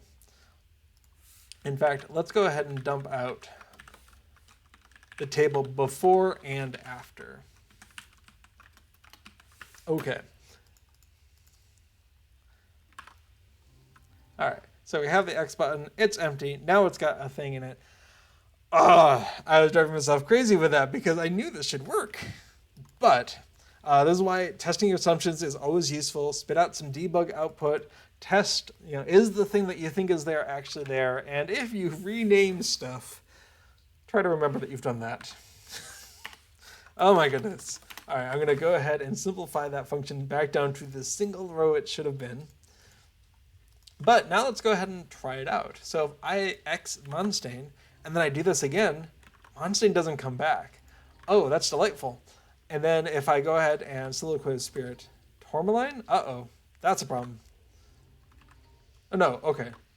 Maybe I was still clicked on Monstain when I started it. So Tourmaline, we're on Tidlos, and let's try Monstain again. Okay, awesome. So now we need enter combat, exit combat. Oh, and Monstain comes back. Oh, a question from Little Reddit. Is there an index in a program of what the nouns or objects are, how things are defined? So that's a good question.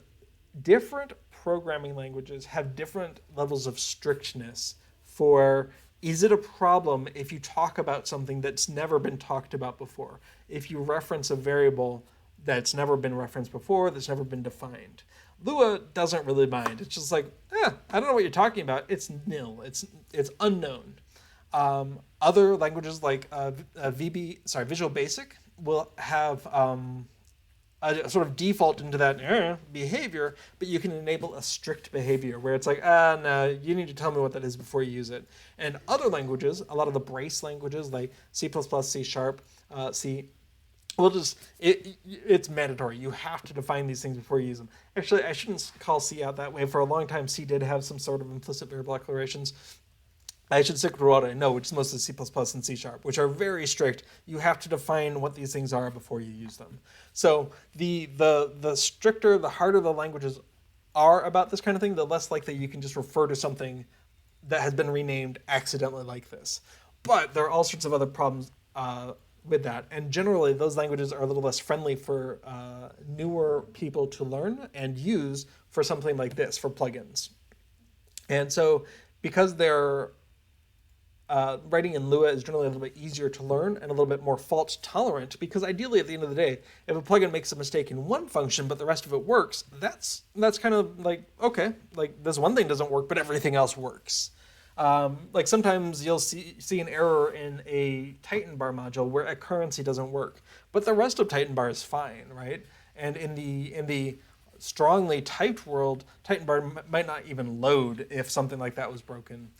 So on the one hand, yay, the developer probably would have seen the problem sooner, but if there is an error when it gets to you, then none of it works. So the fault-tolerant nature of Lua is probably not a bad thing, but it does sometimes catch out developers in this way. Now, a question then is, does Lua have a strict mode? Lua strict mode.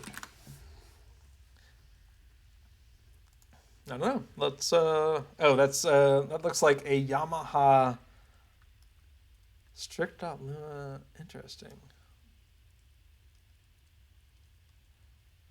So Yamaha has produced a strict.lua. I don't know if there's a generally available such thing.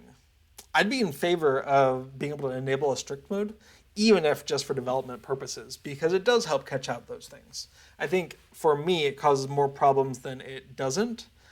But at the same time, one of the flexibilities of Lua is you don't have to define things right away. You can just be like, okay, I'm going to drop this piece of data here. In fact, we saw that before when we were looking at the timer control. Whoops. The timer control, this flexibility here, where we say, if someone has told us about a warning elapsed and a warning percent, then we'll go ahead and use it.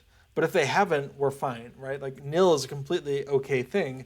And this is something where someone may have come in and dropped this little data here, and if that data is there, we'll use it.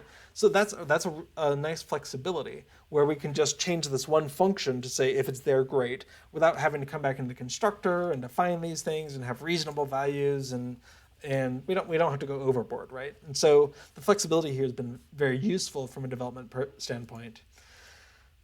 And yet, sometimes we'll go down to 5 minutes of debugging because of a variable rename. So, yeah. Okay, but that being said, it looks like we have successfully developed an X button where we can click it, and then until we exit combat, until we enter and then exit combat, that person does not show up again. That's really cool. I'm going to go ahead and try to make a snapshot of this then. All right, so to do, add X button to dismiss row for this combat. Awesome. Actually, I just thought of something.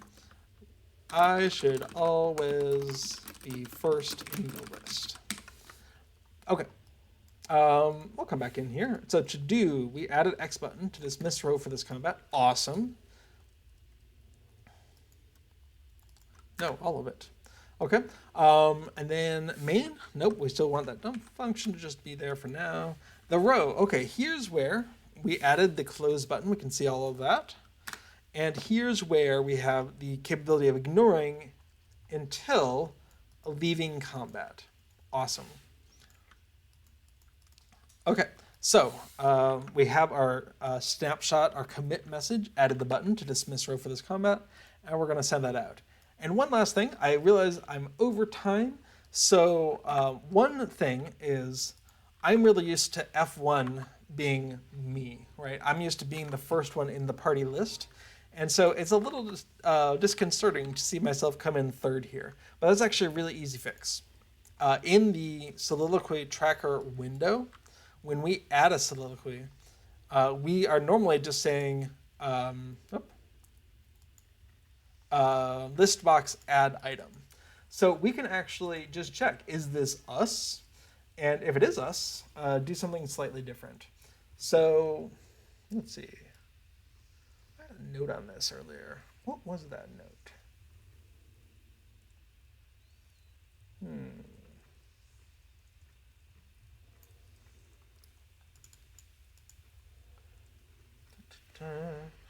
I don't think it was much of anything.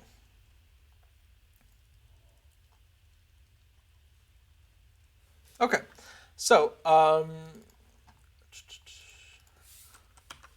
list box, add item, no, search on that side.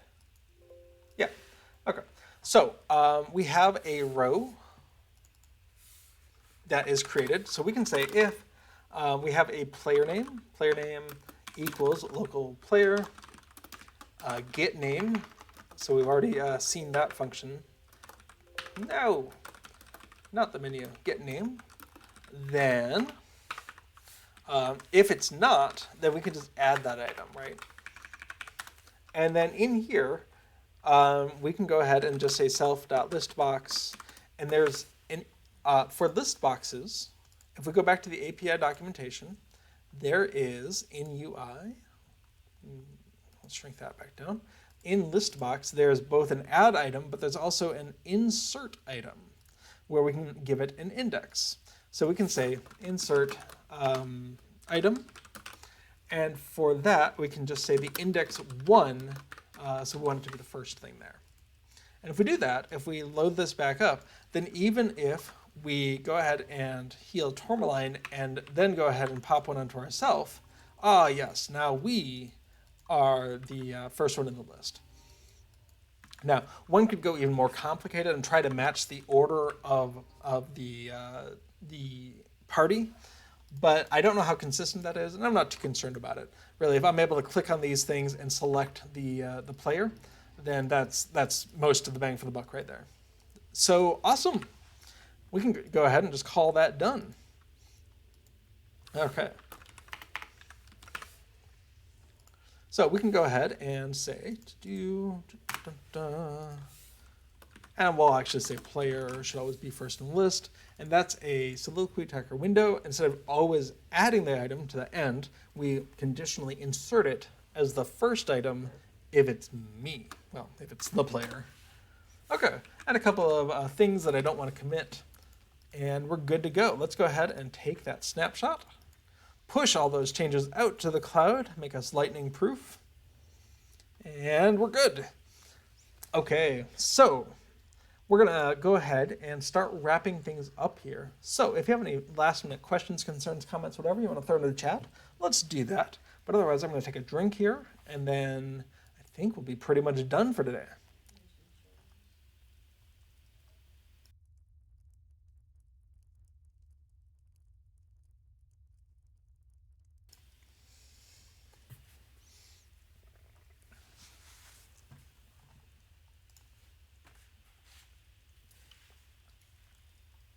Oh, that was exciting.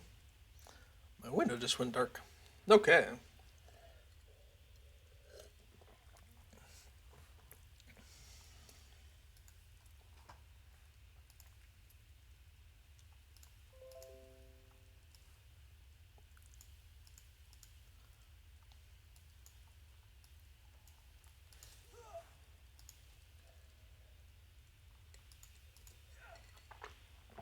All right, I am not seeing any last minute questions coming on into chat. All right, it is the last Tuesday of the month, so do be sure to check out Shoreless, Skies' Beneath Your Feet. That's coming up at 9 p.m. Eastern Time, also known as server time. I believe today he is checking out Wildermore. All right, well, I think that's everything we're going to cover today. I think we've made a lot of progress today. It's very exciting. Thank you so much for joining me on this exploration of LOTRO plugins. I do hope to see you next week. And until then, have a happy new year and keep plugging along. All right, bye-bye now.